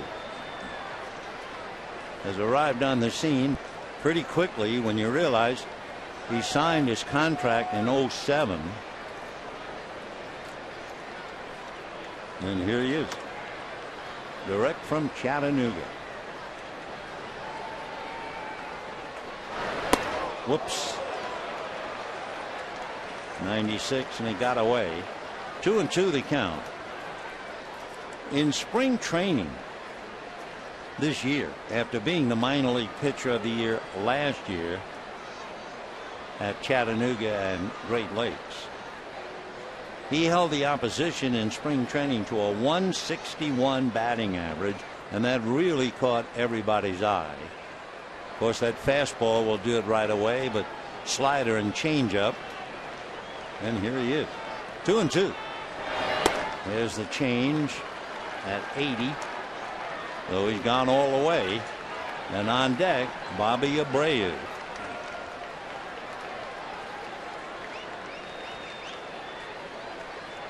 Three and two.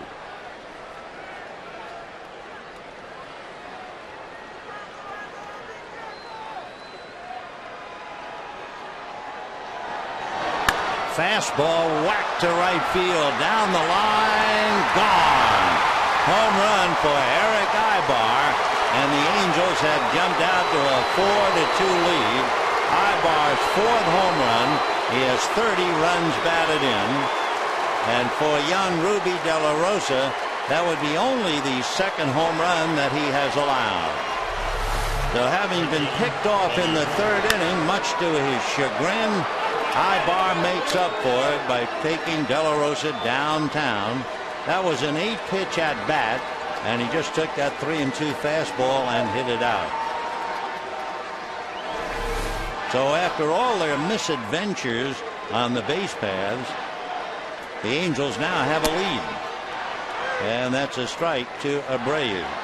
One of the things we told you about is the fact the Angels have power on the road.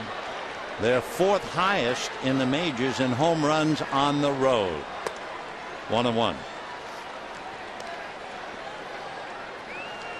They have hit only 14 home runs at home and 42 home runs on the road.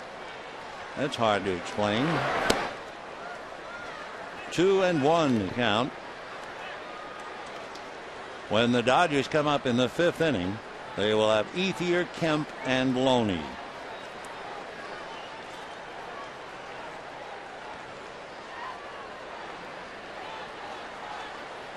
Two and one.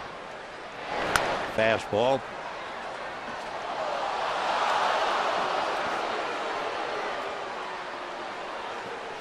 Four runs, 7 hits, and the Angels sing. Leading the choir would be Eric Ibar. Home run with his tourists aboard.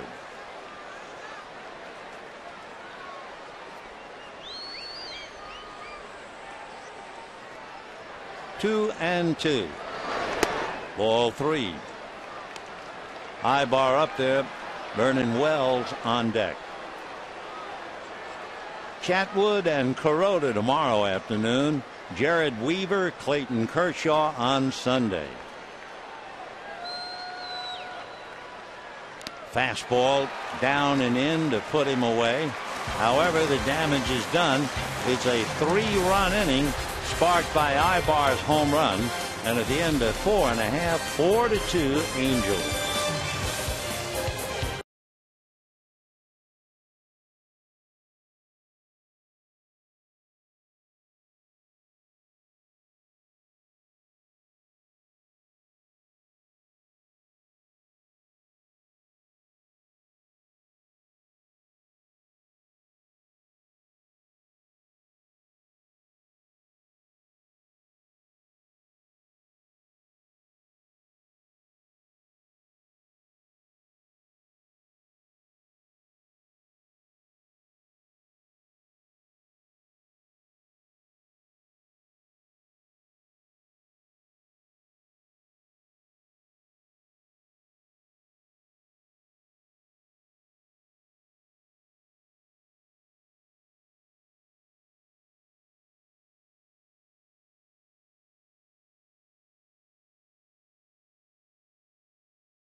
As a switch hitter, he has hit 2 left and 2 right, and it's 4-2 Angels.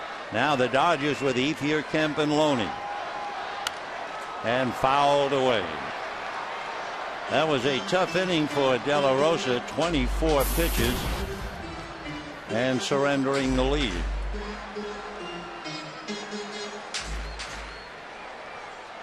You know, the Dodgers might look back at the 3rd inning. Check swing, no swing, 1-1.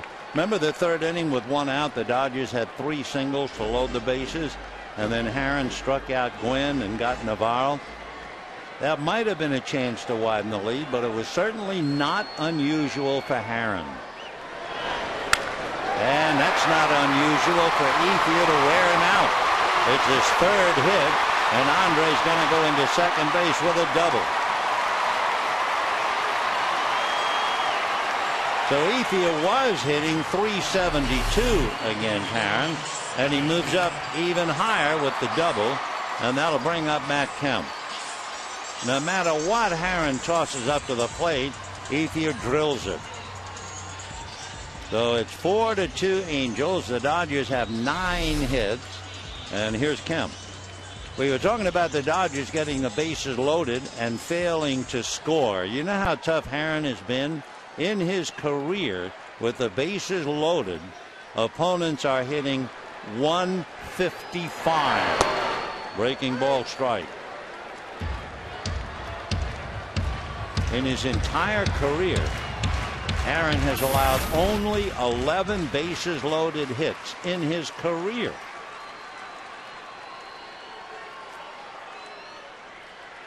Oh, and 1. Check swing. 1 ball and 1 strike.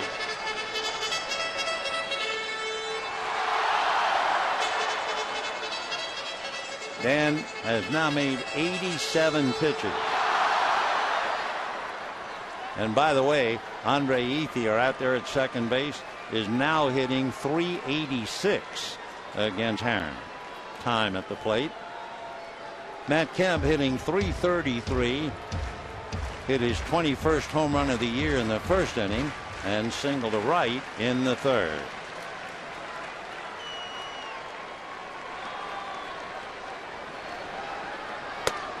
That's a strike.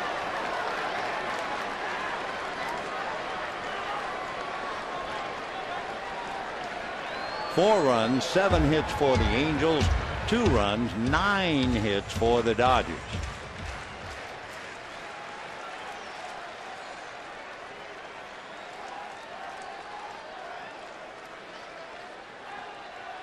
And pull foul right to Tim Wallach. Like he was playing third base to turn back the clock.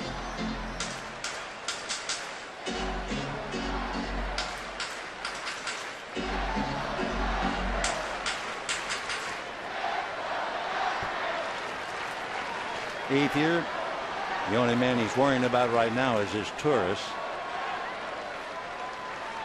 And that's a fly ball. Kendrick on back, makes the catch on the track. Ethier holding at second. So for an infielder playing the outfield, Kendrick did well on that ball. And we have 1 away in the 5th inning.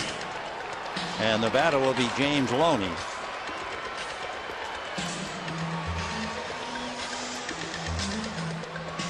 James Loney, a soft line drive at his tourist. And then in the 3rd inning, a fly ball single to left.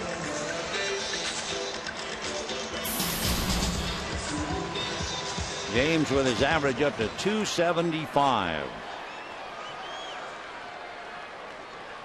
course, he's been wearing out right-handers of late. He's hitting better than 300 against right-hand pitching. Ball 1.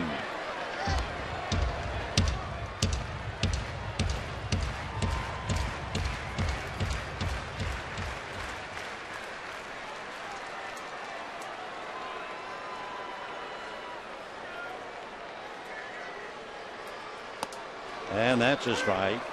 1-1. Dan Herron, when he was courting his wife-to-be Jessica, he was a student at Pepperdine. She was going to UC Santa Barbara.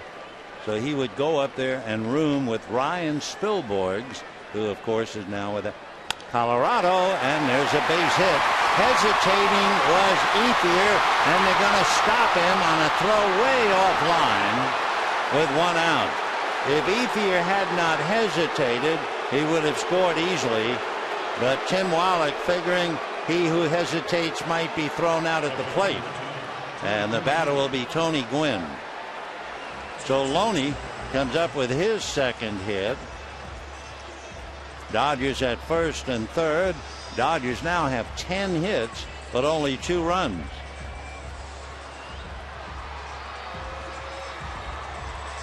So Gwynn replacing Marcus Thames, who doubled off the left field wall and then suffered a strain of the left calf. Gwynn had a run for him and was out at the plate. Stayed in the game and struck out.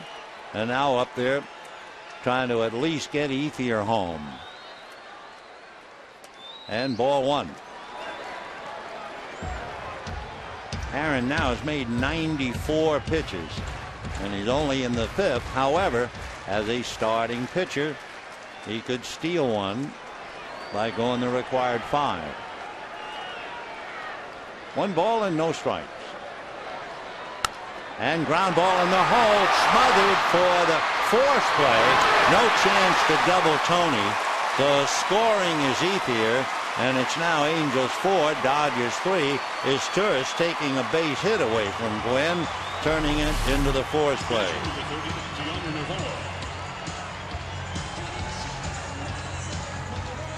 So Ethier scores for the 2nd time. Run batted in for Gwynn. Good hard slide by Loney to prevent the double play, although it would appear Gwynn had it beaten anyway. So here's Navarro, twice hit the ball to Trumbo. A bluff and a pitch out, 1 ball and no strikes. In the Dodger bullpen, Blake Hawksworth begins to loosen up. You have Navarro, the number 7 hitter at the plate, Carroll on deck, and then the pitcher. 2 out, however.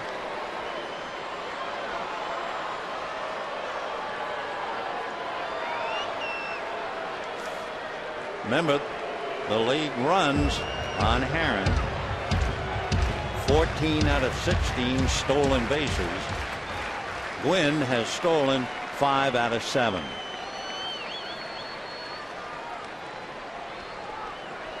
There he goes. The pitch is low. The throw goes to first, which is very novel.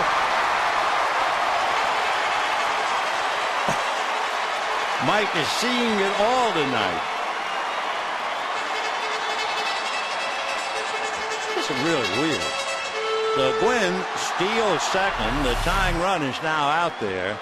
Angels 4, Dodgers 3. Everybody's surprised by that throw. They always tell a story years ago in the World Series. Lefty Gomez had a ball hit back. Nobody on base. And he threw it to the second baseman, Tony Lazzari, who threw it to first. That's going to be popped up, playable. Teospo is there. That'll be that. And the second baseman came in and said, "Why did you throw it to me?" And Lefty said, "I've read so much how great you are. I wanted to see what you'd do with it."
In 1947, it was a tough ball game. The Dodgers and the Pittsburgh Pirates.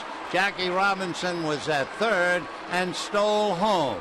Well, it wasn't too surprising when you look back and find out that Jackie Robinson in 1947 stole home 19 times.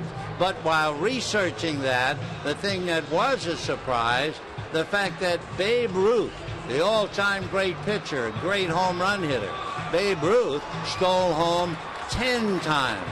And with that, let's steal our way back to the ball game.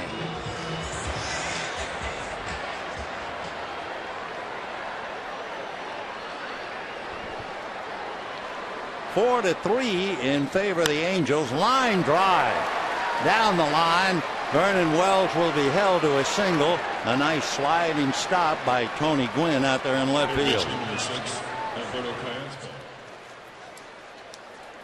The Wells a single. Alberto Callaspo coming up. De La Rosa now has allowed 4 runs and 8 hits. Hawksworth been throwing in the Dodger bullpen. Callaspo has walked, scored a run, and struck out. Now Navarro might be sent out there to talk to the pitcher to steal a little time, make sure Hawksworth is ready. Meanwhile, in 5 innings, Dan Herron has made 98 pitches. And now down in the bullpen, McDougal begins to warm up. But for Dan Herron, averaging almost 20 pitches an inning, which is much too much. He has expended just a little bit of energy.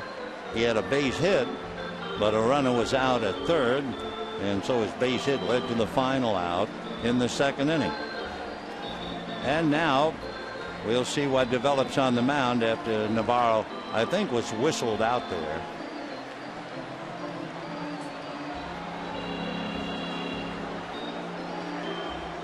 Honeycutt never brings a hook out. So he is delivering a message as to what to do with Callaspo. And meanwhile, McDougal now is throwing instead of Blake Hawksworth. The pitcher spot is due up second when the Dodgers hit in the bottom of the 6th inning. 4 to 3 in favor of the Angels. How are they doing in 1-run games? The Angels are 13 and 15 in 1-run games, and the Dodgers are 9 and 10. So Callaspo walked, scored a run, struck out, hitting .278. Wells at first, drawing a throw. Vernon Wells has stolen 2 out of 3. Dodgers might very well be worrying about a possible hit and run play. On deck, Howie Kendrick.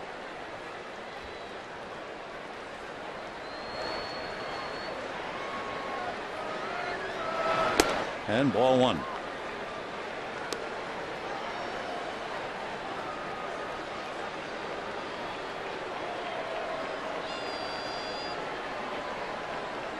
Angels have gone downhill as far as scoring runs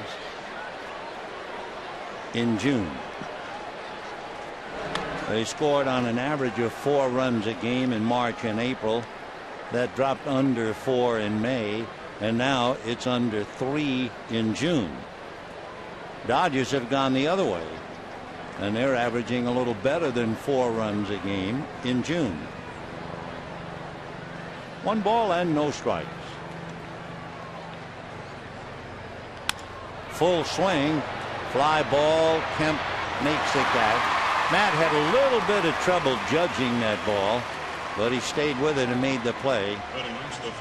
See him slowly going back to his position. Remember the trivia question? It had to do with Mike Scioscia, one of 4 catchers ever to play 1,000 games with the Dodgers, and who are the others? Ah, yes, Gabby, as they called him, John Roseborough, Steve Yeager, and Roy Campanella. Scioscia holding the record, 1,441 games. You have to remember Mike is a 2-time All-Star with the Dodgers and a 2-time American League Manager of the Year with the Angels. All-American guy, too.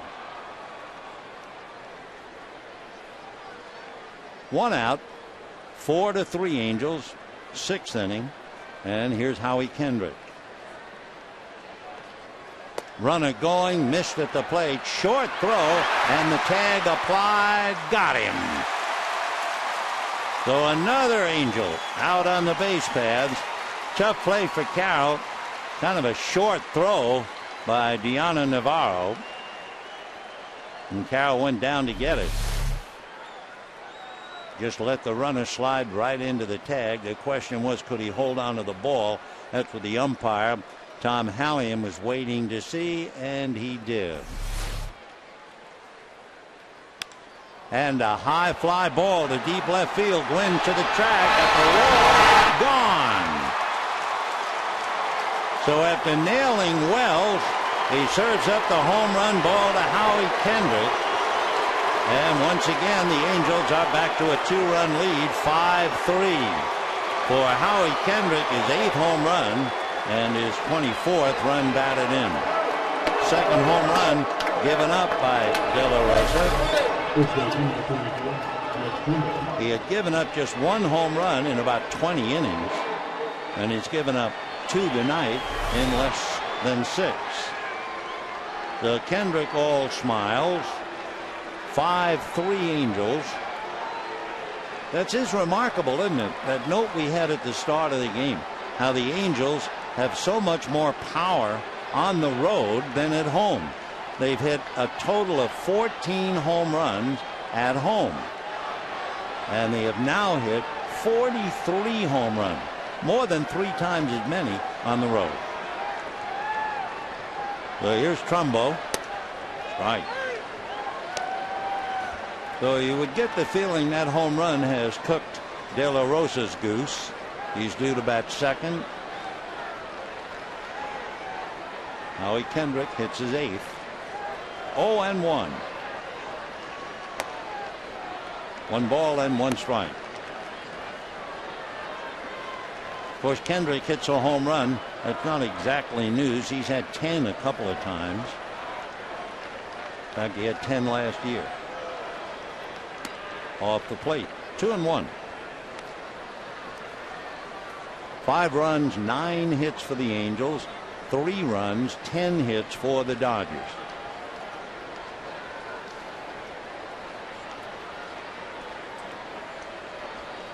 Two and 1.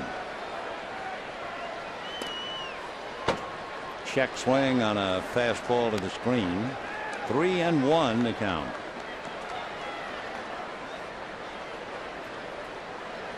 De La Rosa has now made 98 pitches, trying to get the last out here in the 6th.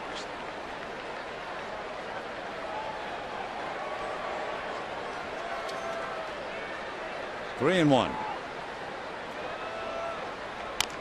Fouled off. 3-2. Well, that was 93. Trumbo single to right. Grounded to third. Great diving stop, and then up and at him by Juan Uribe. So Mark 1 for 2, hitting .263.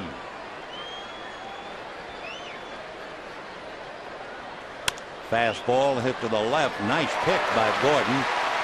Gets it over in the dirt. Nice pick by Loney. However, Kendrick hits a home run at the end of 5.5. 5-3 Angels.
inning with 2 out. Andre Ethier at single to right, and Matt Kemp got a strike about at the knees and unloaded.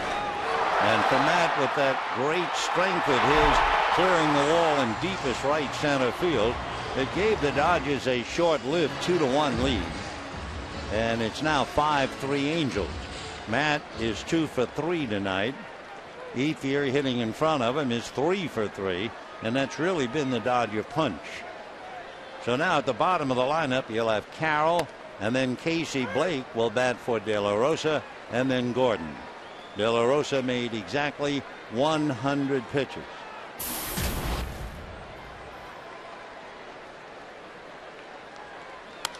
Fouled away. Jamie reached on a fielder's choice. He hit a ground ball in the second inning, and Gwynn thrown out of the plate trying to come home. Last time up, he doubled and was eventually out at the plate.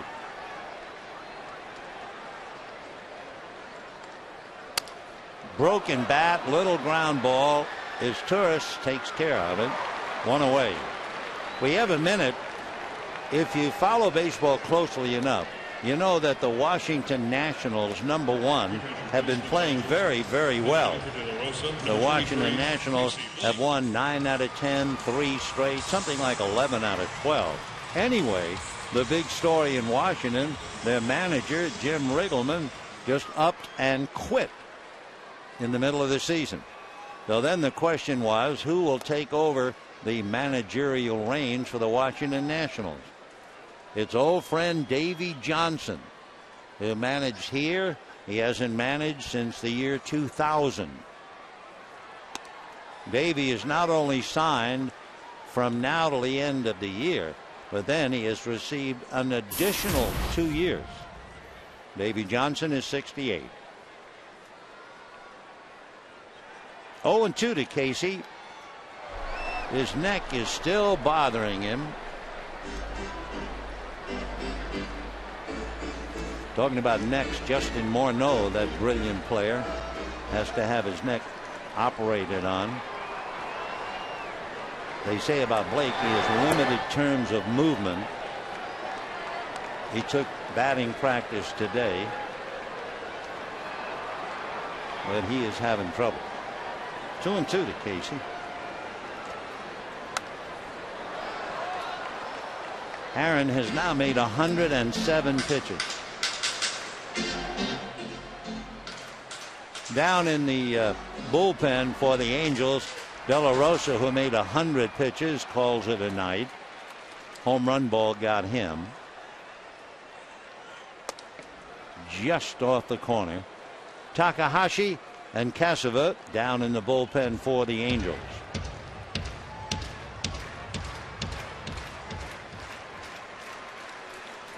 Three and 2. Fouled away. So the last thing Aaron needed was to have a hitter foul a bunch of pitches off. Dan's last game against the Mets, he made 89 pitches, but before that,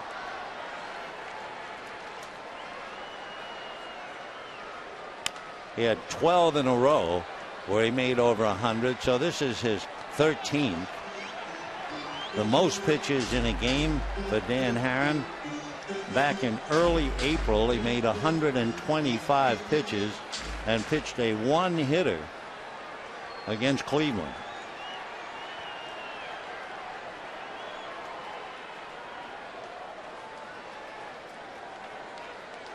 His pitch count now 110. Andy Watkins. So Blake aboard on the walk. That would be the first walk given up by Dan Haren. A reminder, the 4th of July, enjoy America's favorite pastime and the best fireworks show in the city. Compliments of Bank of America. All fans invited onto the field after the game, watch the show, and enjoy patriotic music. For tickets, visit Dodgers.com/promotions or call 866-DODGERS. So Haren walks his first man, and here is D. Gordon Struck out, flied out, reached on a fielder's choice, shows bunt, and a strike. No balls and 1 strike. Gordon now trying to keep his average above 250.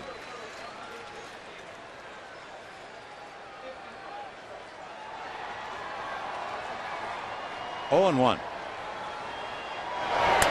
Slap foul, so he's in a hole 0 and 2. For Gordon, 150 pounds of left-handed batter, came into the game hitting .250 against right-handers, and surprisingly .313 against left-handers. Little fly ball to shallow left. That's where Kendrick is. So Gordon can't do much with the fly ball, and the batter will be Juan Uribe.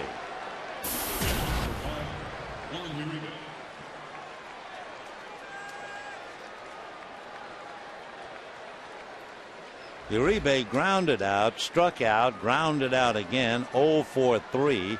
And of course, for Uribe, he's hitting in that very important number 2 slot. If he gets on base, well, behind him, Ethier is 3 for 3. Kemp is 2 for 3. So in the inability of Uribe to get aboard has been a huge factor. Ethier, 2 singles and a double.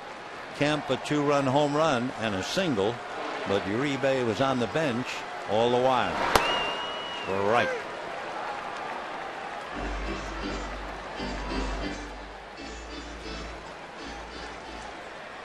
Five runs, 9 hits for the Angels, 3 runs, 10 hits for the Dodgers.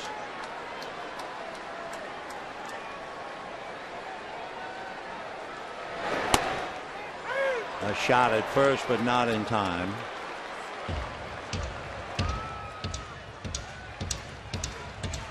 Aaron's pitch count now, 116.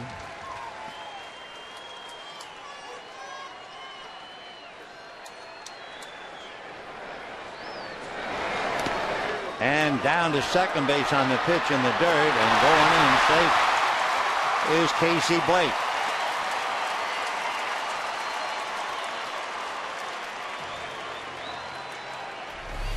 So we'll wait for the scoring. The pitch is in the dirt, and it'll be a wild pitch.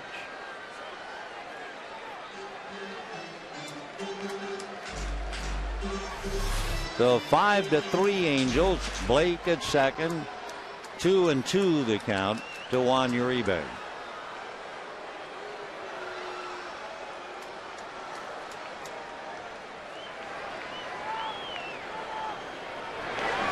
And a little ground ball to the right side. So Uribe has really clogged up the offense so far. He now goes 0 for 4. And at the end of 6, 5-3 Angels.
You know, catcher pickoffs were not officially recorded until 1987. But since then, Deonna Navarro is the first catcher to have 2 pickoffs and 2 caught stealing in the same game. So it's a memorable night for the young Dodger catcher with that strong arm. 2 pickoffs, 2 caught stealing. Meanwhile, the Dodgers still down by 2. 5 runs, 9 hits for the Angels. 3 runs, 10 hits for the Dodgers. And Mike McDougall now will pick up for Ruby De La Rosa. The pitch count was not nearly as important as the count itself as far as De La Rosa is concerned. If you match up Dan Haren and De La Rosa, 0-2 counts. Haren had 10. De La Rosa had only 1. Ground ball to Gordon. 1 away. So Mathis grounding out. Dan Haren coming up. The other thing, Haren and De La Rosa on 3 ball counts. Haren had only 1. So 1 3-ball count, while De La Rosa had 9. And Haren, who's made 118 pitches, taking his turn. One of the things about the Angel bench, if you think about Mike Scioscia perhaps being very careful before he goes to the bench, the Angels have 2 pinch hits. That's right, 2.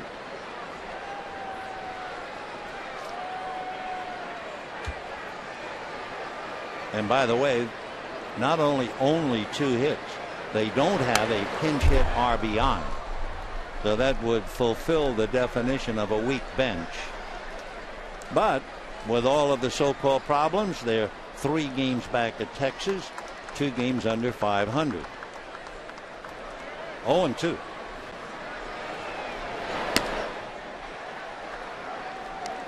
One and 2 the count. Mike McDougall, 6'3", 190, out of Las Vegas, lives in Marco Island, Florida.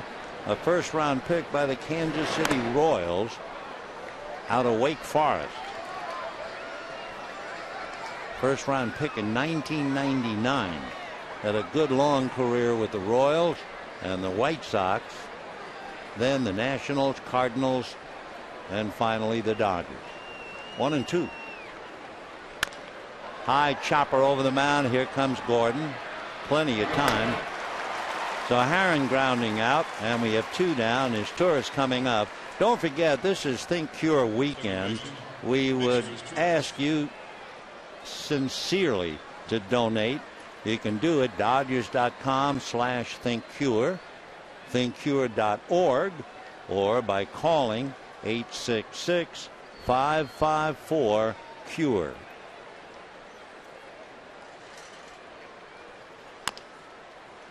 Comebacker, and that'll do it for his tourists.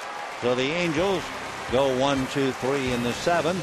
We're heading for the bottom of the 7th. That means Andre Ethier, Matt Kemp, and James Loney. 5-3 Angels.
Ticket is brought to you by El Pollo Loco.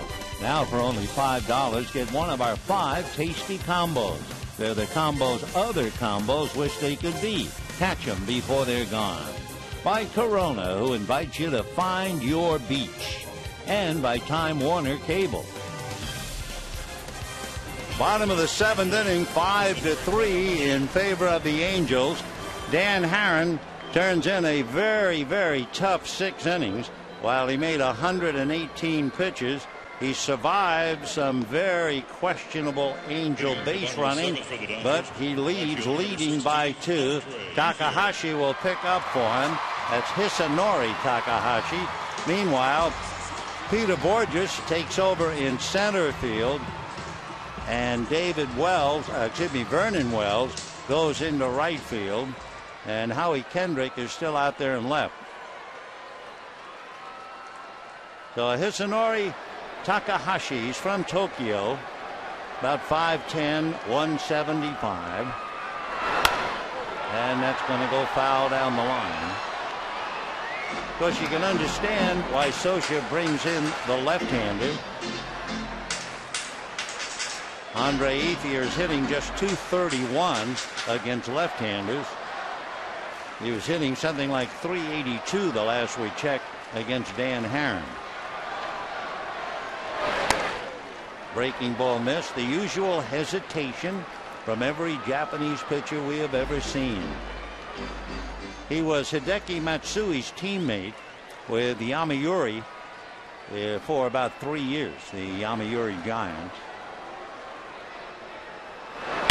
And that's going to go into left field, sinking, backhanded by Howie Kendrick. So for a guy who's only played 13 games in left field, that was a nice play by Howie Kendrick, and it took the 4th hit away from Andre Ethier right there. So 1 away, and the batter now is Matt Kemp. So a good play by Kendrick. Matt Kemp has homered, single, fly to left. Takahashi throws a screwball. There are not too many pitchers around right now who throw the scroogey. Turns one in. That might have been one for a strike. He also has a 4-seam fastball, slider, cutter, curveball. 0-1. Full foul. Fastball at 88. 0-2 the count. Takahashi working on Matt Kemp, and the Angels leading 5-3. Left-handers last year hit .217. Right-handers hit .264 with 13 home runs.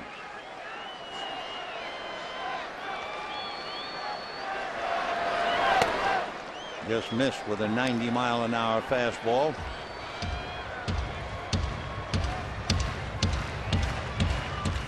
Takahashi, 5'10", 175, 36 years old.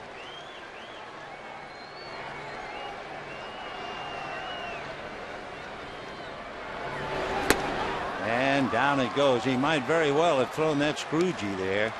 That thing really down and away. There and then down. So with 2 out in the 7th inning, James Loney coming up.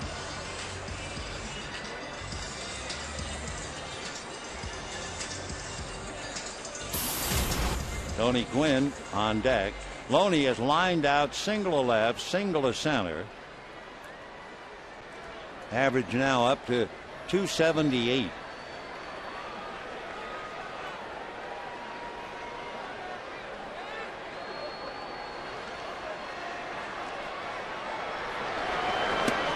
And that's a half swing for a strike.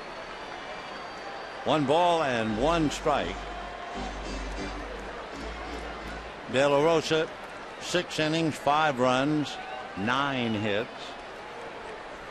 Dan Herron, 118 pitches, and for Dan, just 1 walk that went to Blake in the 6th inning. The only thing that surprised Dan Herron, he got 5 runs tonight. 1-1. 90 miles on the fastball. 2-1.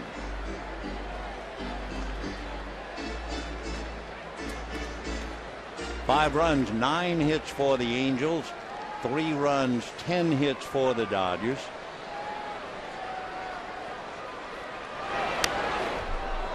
Another good fastball at 90. 2-2. The Angels with home runs by Ibar with Izturis aboard and Kendrick, and the Dodgers with Kemp with Ethier aboard. Hisanori Takahashi, 1-1 in his 32nd game. He's allowed 4 home runs.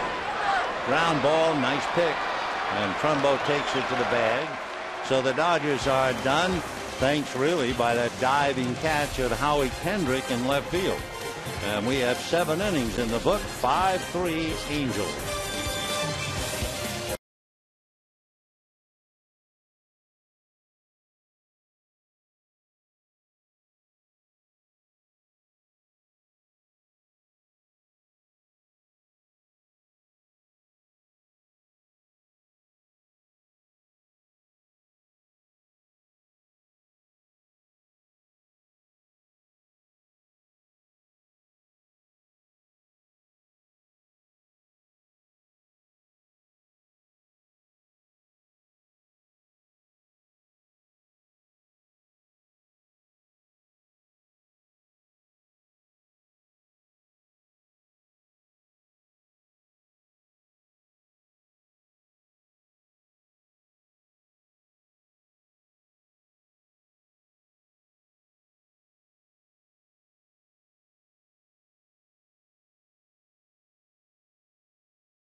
Derek Ibar, who was thoroughly embarrassed in the 3rd inning when he was picked off first base. So he came back up in the 5th inning and didn't have to worry about first base.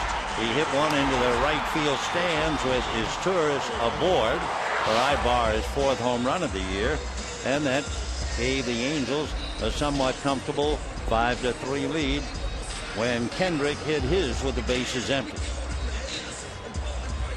So Ibar will start it off. Then Peter Borges will bat 3rd. Takahashi is 9th. And Hung-Chi Kuo comes out of the Dodger bullpen. It's been De La Rosa, who made 100 pitches. McDougald made just 9. And now Hung-Chi Kuo. Kuo returned to the baseball wars and pitched the 8th inning against the Detroit Tigers. Had a 1-2-3 inning, struck out Bosch and got a couple of fly balls. So now he'll be working on Ibar, Borges, and Wells.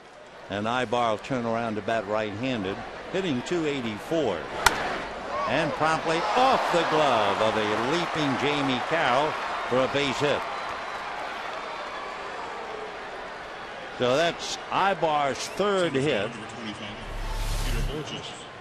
And Peter Borges coming up. So Carroll so near and yet so far, ticked his glove. And here's Borges. Borges, a fine defensive outfielder. Question is whether he's going to hit enough. He's batting .252. He's out of Park Ridge, Illinois, lives over in Scottsdale.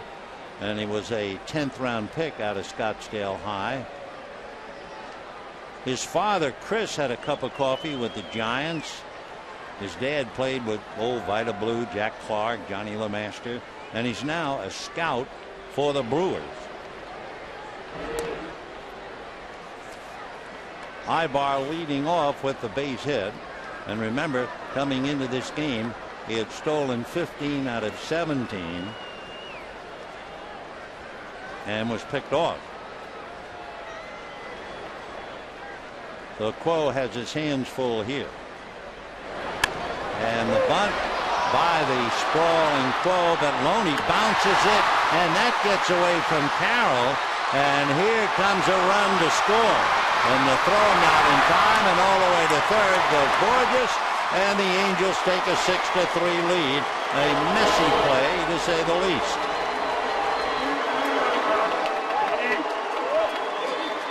So Borges drops the bunt. Quo couldn't get it. Loney tried to make the play, threw it away, and Loney will get the error, allowing Ibar to come all the way home. We'll see if Borges gets a base hit and the error, and that's what it is. So Borges, a bunt single, winds up at third. Ibar winds up home. And the Angels wind up with a 3-run lead. A runner at third, nobody out. The infield is up. And here is Vernon Wells. Ball one. Well, the scouting numbers that we told you have certainly held up. Power on the road for the Angels. Remember when we were saying they cause havoc in the infield. They have the highest number of infield hits and the highest number of bunt hits. And that paid off with Borges. 6-3 in favor of the Angels. Wells, Callaspo, and Kendrick due up. Down in the Dodger bullpen, Blake Hawksworth is up again. At his feet, nice save. Had otherwise a wild pitch and a run. Quo with an earned run average of 9 in his 11th game.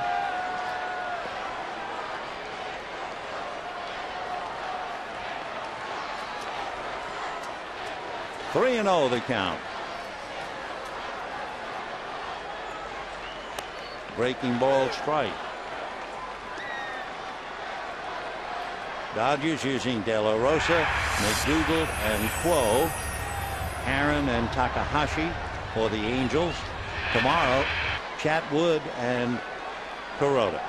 Sunday, Jared Weaver and Clayton Kershaw. 3 and 2 the count.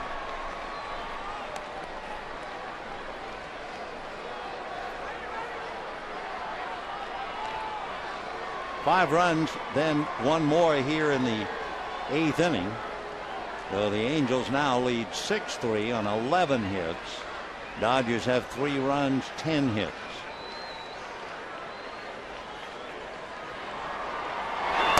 And got him at the knees. Down he goes.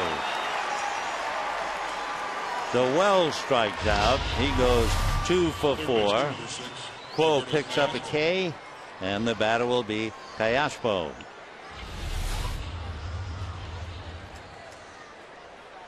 Callaspo has walked, struck out, fly to center, scored a run on a base hit by Mark Trumbo, hitting .277. He has 3 home runs, 28 runs batted in.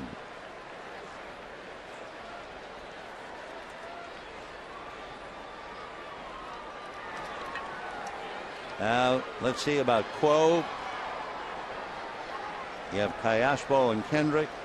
Hung-Chi Quo will give way to Blake Hawksworth, and we'll be right back.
Saturday baseball. The Freeway Series continues. That'll be Hiroki Kuroda taking the mound against Tyler Chatwood. Fox Saturday Baseball begins tomorrow at 1 p.m. And then we'll be back Sunday to see Jared Weaver go up against Clayton Kershaw. Right now, we're going to see Blake Hawksworth go up against Cayaspo. And for Hawksworth, the opposition is hitting 198 against him, and left-handers are hitting 122 against him. But remember, you have Speed and Borges at third, and Cayaspo might very well try to squeeze him in. Again, they get a lot of infield hits, and they use the bunt very well. Borges short lead. Not coming. Full swing, base hit into right field. So that makes it 7-3 Angels as Cayaspo just bangs it into right field. That would be his first hit, run batted in, and Borges carries it home. Both runs charged to Quo.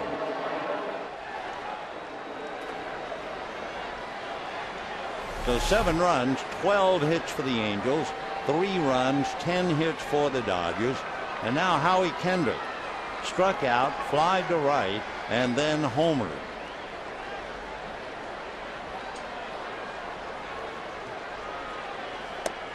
That's a strike. So Kendrick, well, looked a little awkward going way back in the second inning on the ball hit by Marcus Thames. And that's where he wondered just how many games he had played in left field. But he's done well ever since. And with a home run is hitting .305.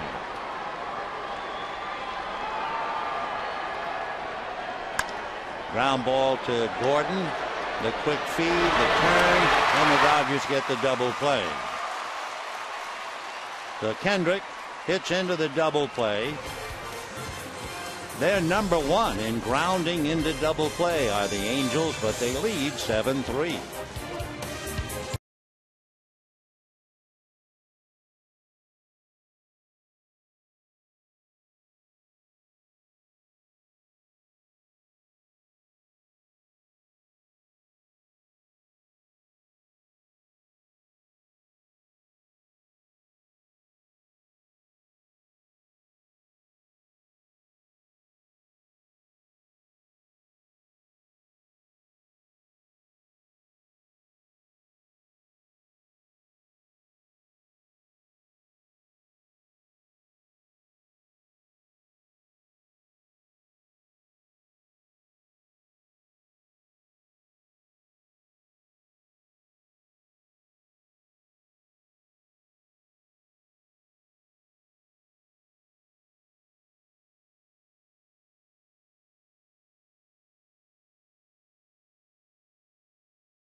Doubles and singles. They did have the home run by Matt Kemp.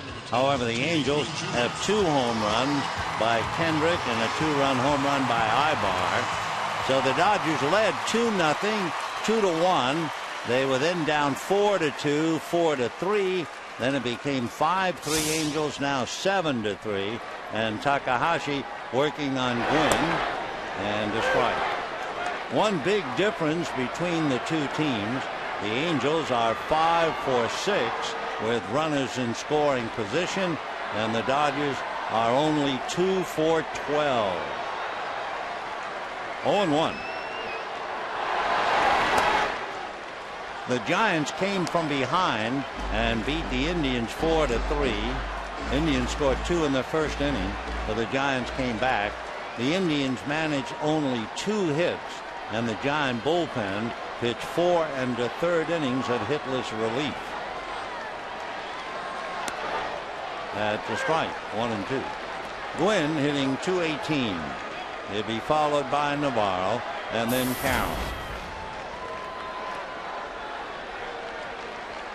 One thing for Mike Scioscia, his relief pitching has not been good. Not been good at all. Gwynn going down on a pitch in the dirt, and that's recorded. So he goes 0 for 3, replacing Thames. You know, you can follow the Dodgers with the MLB.com at Bat 11 app for your iPhone, iPad, Android, or BlackBerry. You'll get live audio, pitch-by-pitch tracking, video highlights, and more. Text @BAT to 31826 or visit Dodgers.com for details. The Dodger bullpen has held up very well, and the Angel bullpen has been very shaky. 0-1. The Angel bullpen, for instance, #1 in the American League in blown save with 13. 3rd highest in relief losses. However, individually, there are a couple of gems, and one of them is Hisanori Takahashi. He's inherited 18 runners, and only 3 have scored.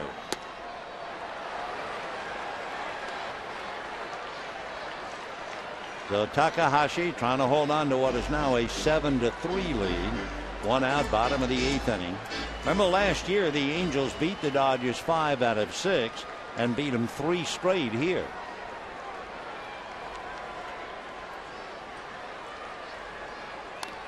Squirted foul. Navarro, switch hitter, batting left-handed. He was 0 for 3. Turns around to hit right-handed. He is looking for his first hit right-handed. He is 0 for 9.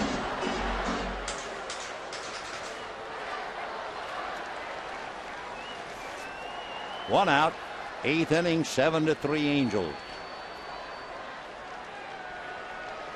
The Angels in interleague play this year have beaten the National League 6 out of 9. Pulled on the ground. There's Ibar. 2 men. Dodgers against the American League this year, coming into this game 3-3. Second baseman number 14, Shady. You know, they were talking about the Dodger-Angel rivalry, but among other things, it's awfully difficult to have a rivalry when there isn't a villain in the piece. So they're in separate leagues. They're managed by one of the nicest guys you'd ever want to know. Don Mattingly, low key, as good as they come. So there are no villains. Even the Giant Dodger series has changed a little bit without Barry Bonds.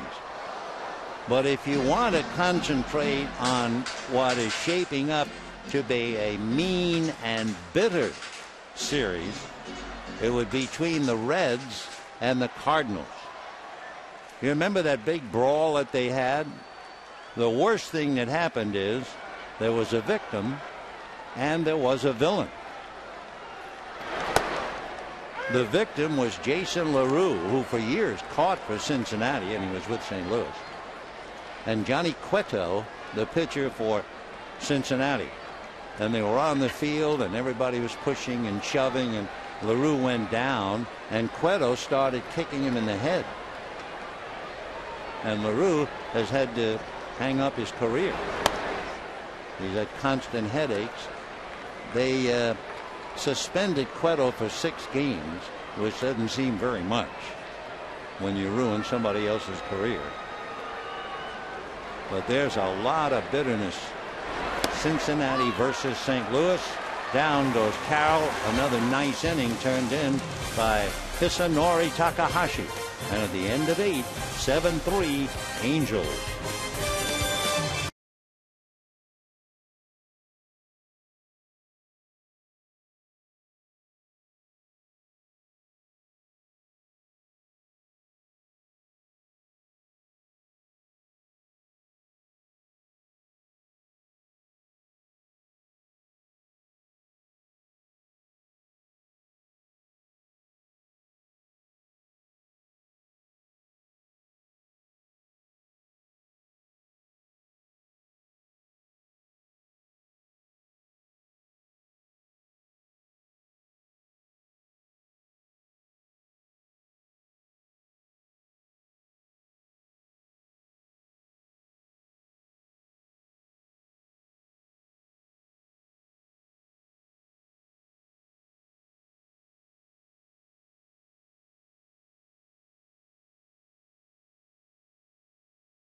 is all said and done, it is 7-3 Angels in the ninth.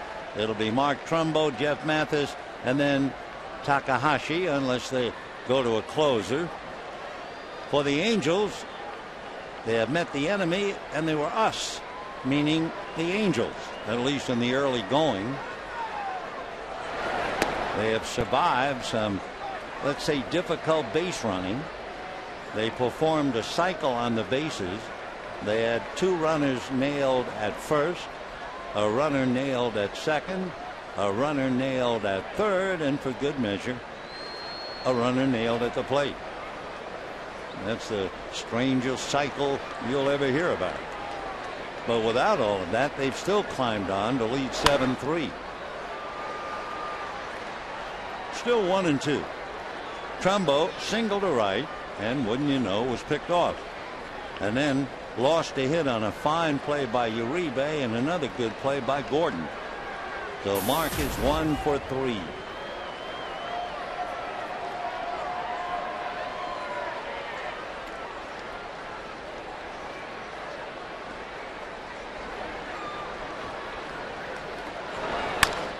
Ground ball hard right by Uribe, and Trumbo is aboard. So we'll wait for the scoring. Uribe had made a dazzling play on Trumbo in the 5th inning, but not that time. And it will be an error charge to Uribe, who has had a very tough night. Not only is he 0 for 4, had he been getting on base at all, Ethier and Kemp have had big nights. They have 5 hits between them. So Uribe draws the error. Dodgers' second error. Trumbo aboard, and here's Jeff Mathis. And there goes Trumbo. The throw by Navarro off the glove because it was behind Carroll, backed up by Kemp. So it'll be a stolen base, but that was a poor throw by Navarro. Ball just sailed on him. So Trumbo steals second, and Mathis up there 0-1.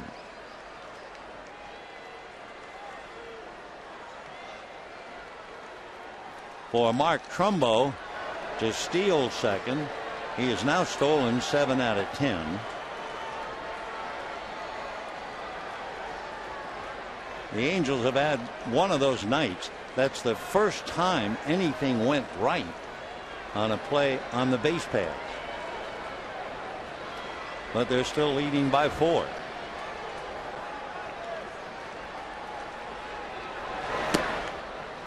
One ball and 1 strike. Mathis has walked twice, scored, grounded out, was nailed at third. Russell Branyan comes out on deck to bat for Takahashi. Big Russell waiting. 1 ball and 1 strike.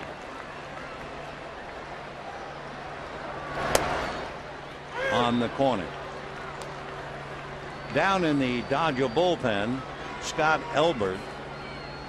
Russell Branyan is a left-handed hitter, so I assume they've got Elbert up to go after him. In fact, Mattingly was talking about Elbert before the game. He's gone a long time between appearances. Mathis takes ball 2. And as Mattingly said, we just haven't been in a situation for him. There's nothing wrong with him. Well, now they've got him up. 2-2. Dodgers with De La Rosa, McDougal, Quo, and Hawksworth. Trumbo at second, nobody out. The bunt is down. The play is to first. And on the sacrifice, Trumbo advances to third. So Jeff Mathis does what they tell him to do. That's his 4th sacrifice this year. The Angels, pinch hitting, number 39. Now here comes big Russell Branyan, and here comes Scott Elbert. So Elbert will be brought in. Hawksworth will come out. Elbert will be the 5th Dodger pitcher used tonight, and we'll be back.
with Mark Trumbo at third base and 1 out. Russell Branyan will bat for Takahashi, and Scott Elbert will come in to try and get him out. Elbert has not worked in a while. He has struck out 10 over 8 1/3 innings. Bobby Wilson is now out on deck and is coming up to hit. So Branyan will give way to Wilson, as Socia wants a right-hand batter up there against the left-hander.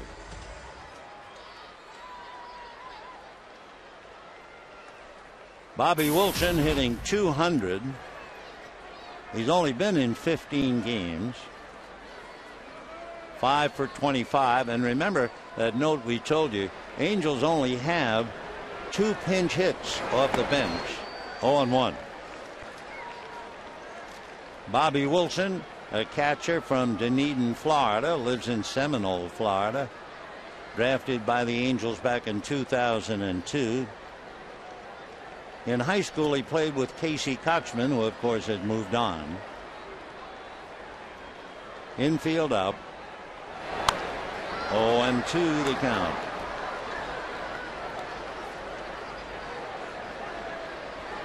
Bobby is 28 years old, an even 6-footer at 210.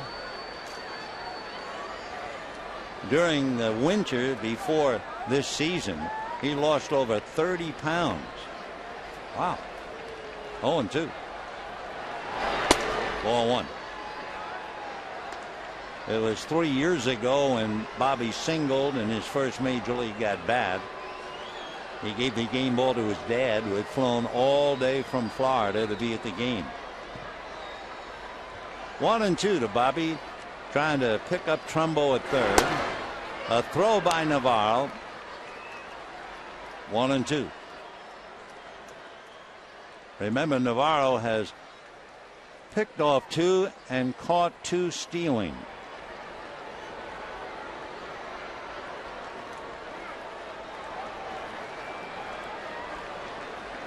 Two and 2. And fouled away.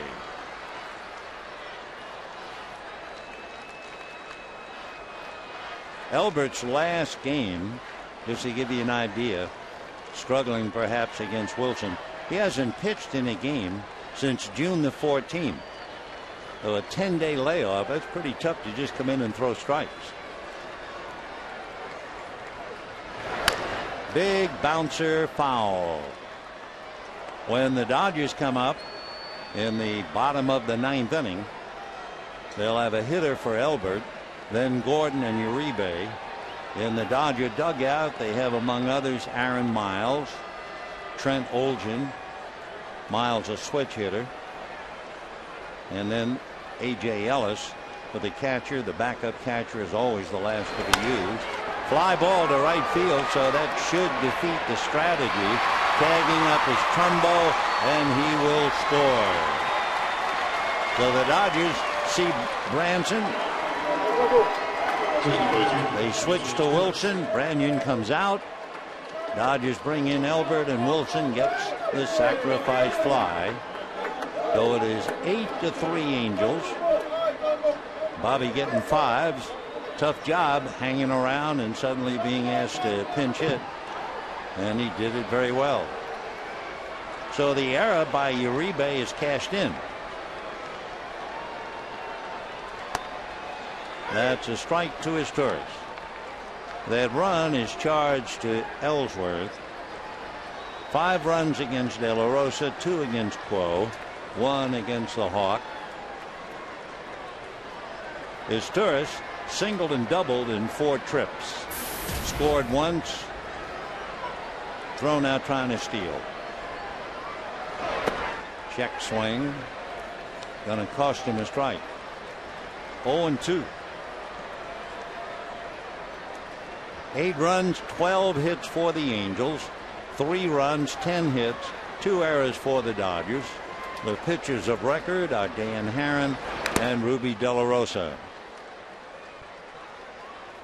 Dan Herron, who was not given any runs at all year, suddenly winds up with 8 in the bank.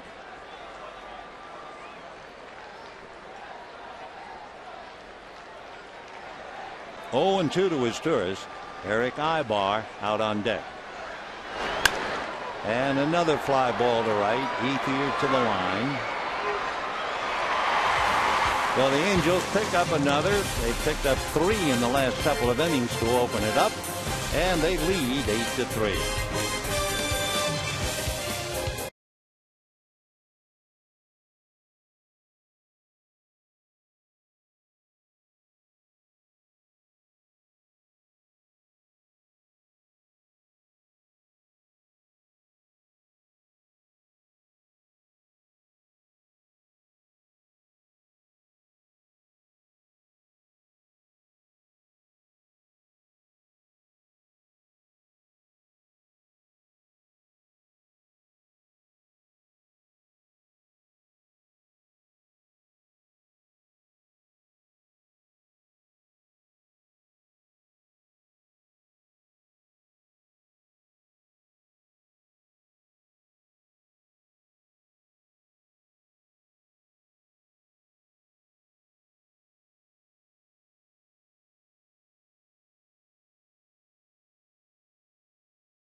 Bottom of the 9th inning, Michael Kahn comes to pick up and finish off the Dodgers, and tuning up right now to face, among others, Aaron Miles, then D. Gordon and Juan Uribe.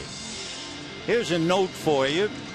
The Houston Astros had 3 pitchers pitch tonight, each pitcher with the last name Rodriguez. It is the first game since 1900 3 teammates with the same surname pitched in the same game of the night. We're at that stage. Bottom of the 9th, 8-3 Angels. Michael Kahn is from Camden, South Carolina.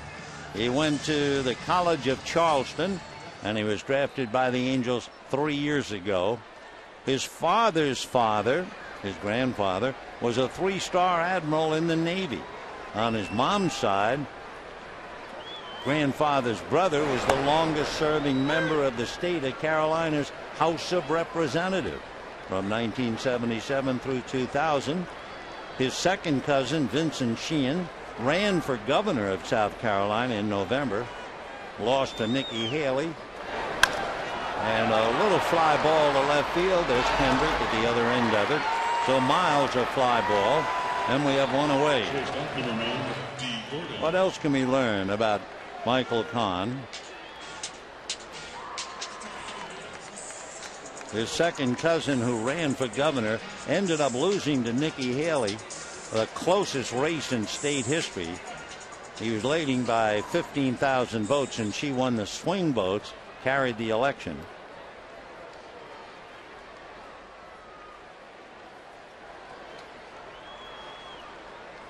Michael 6'1", 200.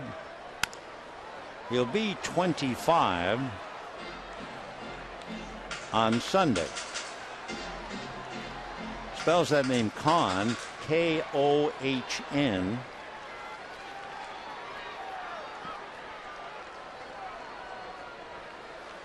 Oh and 1.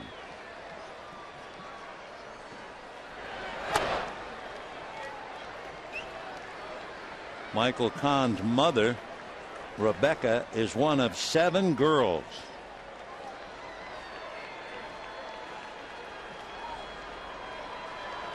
One ball, one strike. For D. Gordon, he is struck out, flied to left on a little fly ball, diving catch by Kendrick. Reached on a fielder's choice when he came up with a runner at third and grounded into an out at the plate. Last time up, fly to left. Fastball fouled away. Tomorrow, Chatwood and Kuroda. And then Sunday best, Jared Weaver and Clayton Kershaw. There's Jared and there's Clayton talking, as usual, to Ted Lilly. Fastball, little ground ball, and the routine out. So Gordon goes 0 for 5. And the batter will be Juan Uribe. So the Dodgers empty the top of the lineup. Gordon and Uribe together collectively are 0 for 9. And then right behind them you have Ethier and Kemp, who have 5 hits between them. Loney has 2 more. They have 7 hits with the numbers 3, 4, and 5, and nothing up top.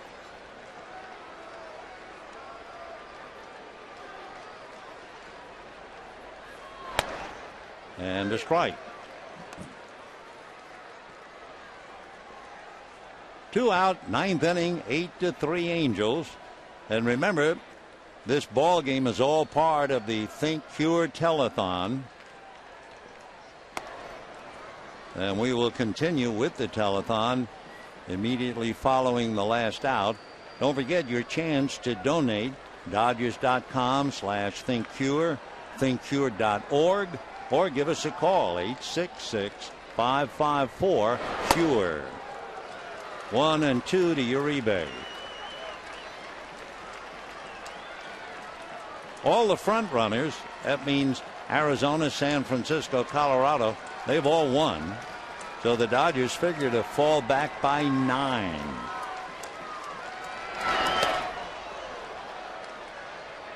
Two and 2 the count.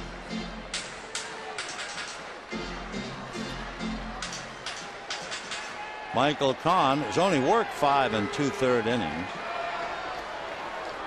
He has 1 save. Dodgers a very quiet, downcast bunch. And that's going down the line, slicing, going foul, back into the seats. Home runs tonight. Eric Ibar with his tourists aboard. A solo home run by Howie Kendrick.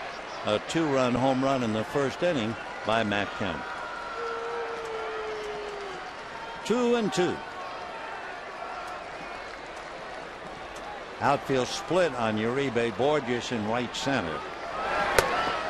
And that caps it for Uribe. He goes 0 for 5. So there it is. The first 2 hitters in the Dodger lineup went 0 for 10.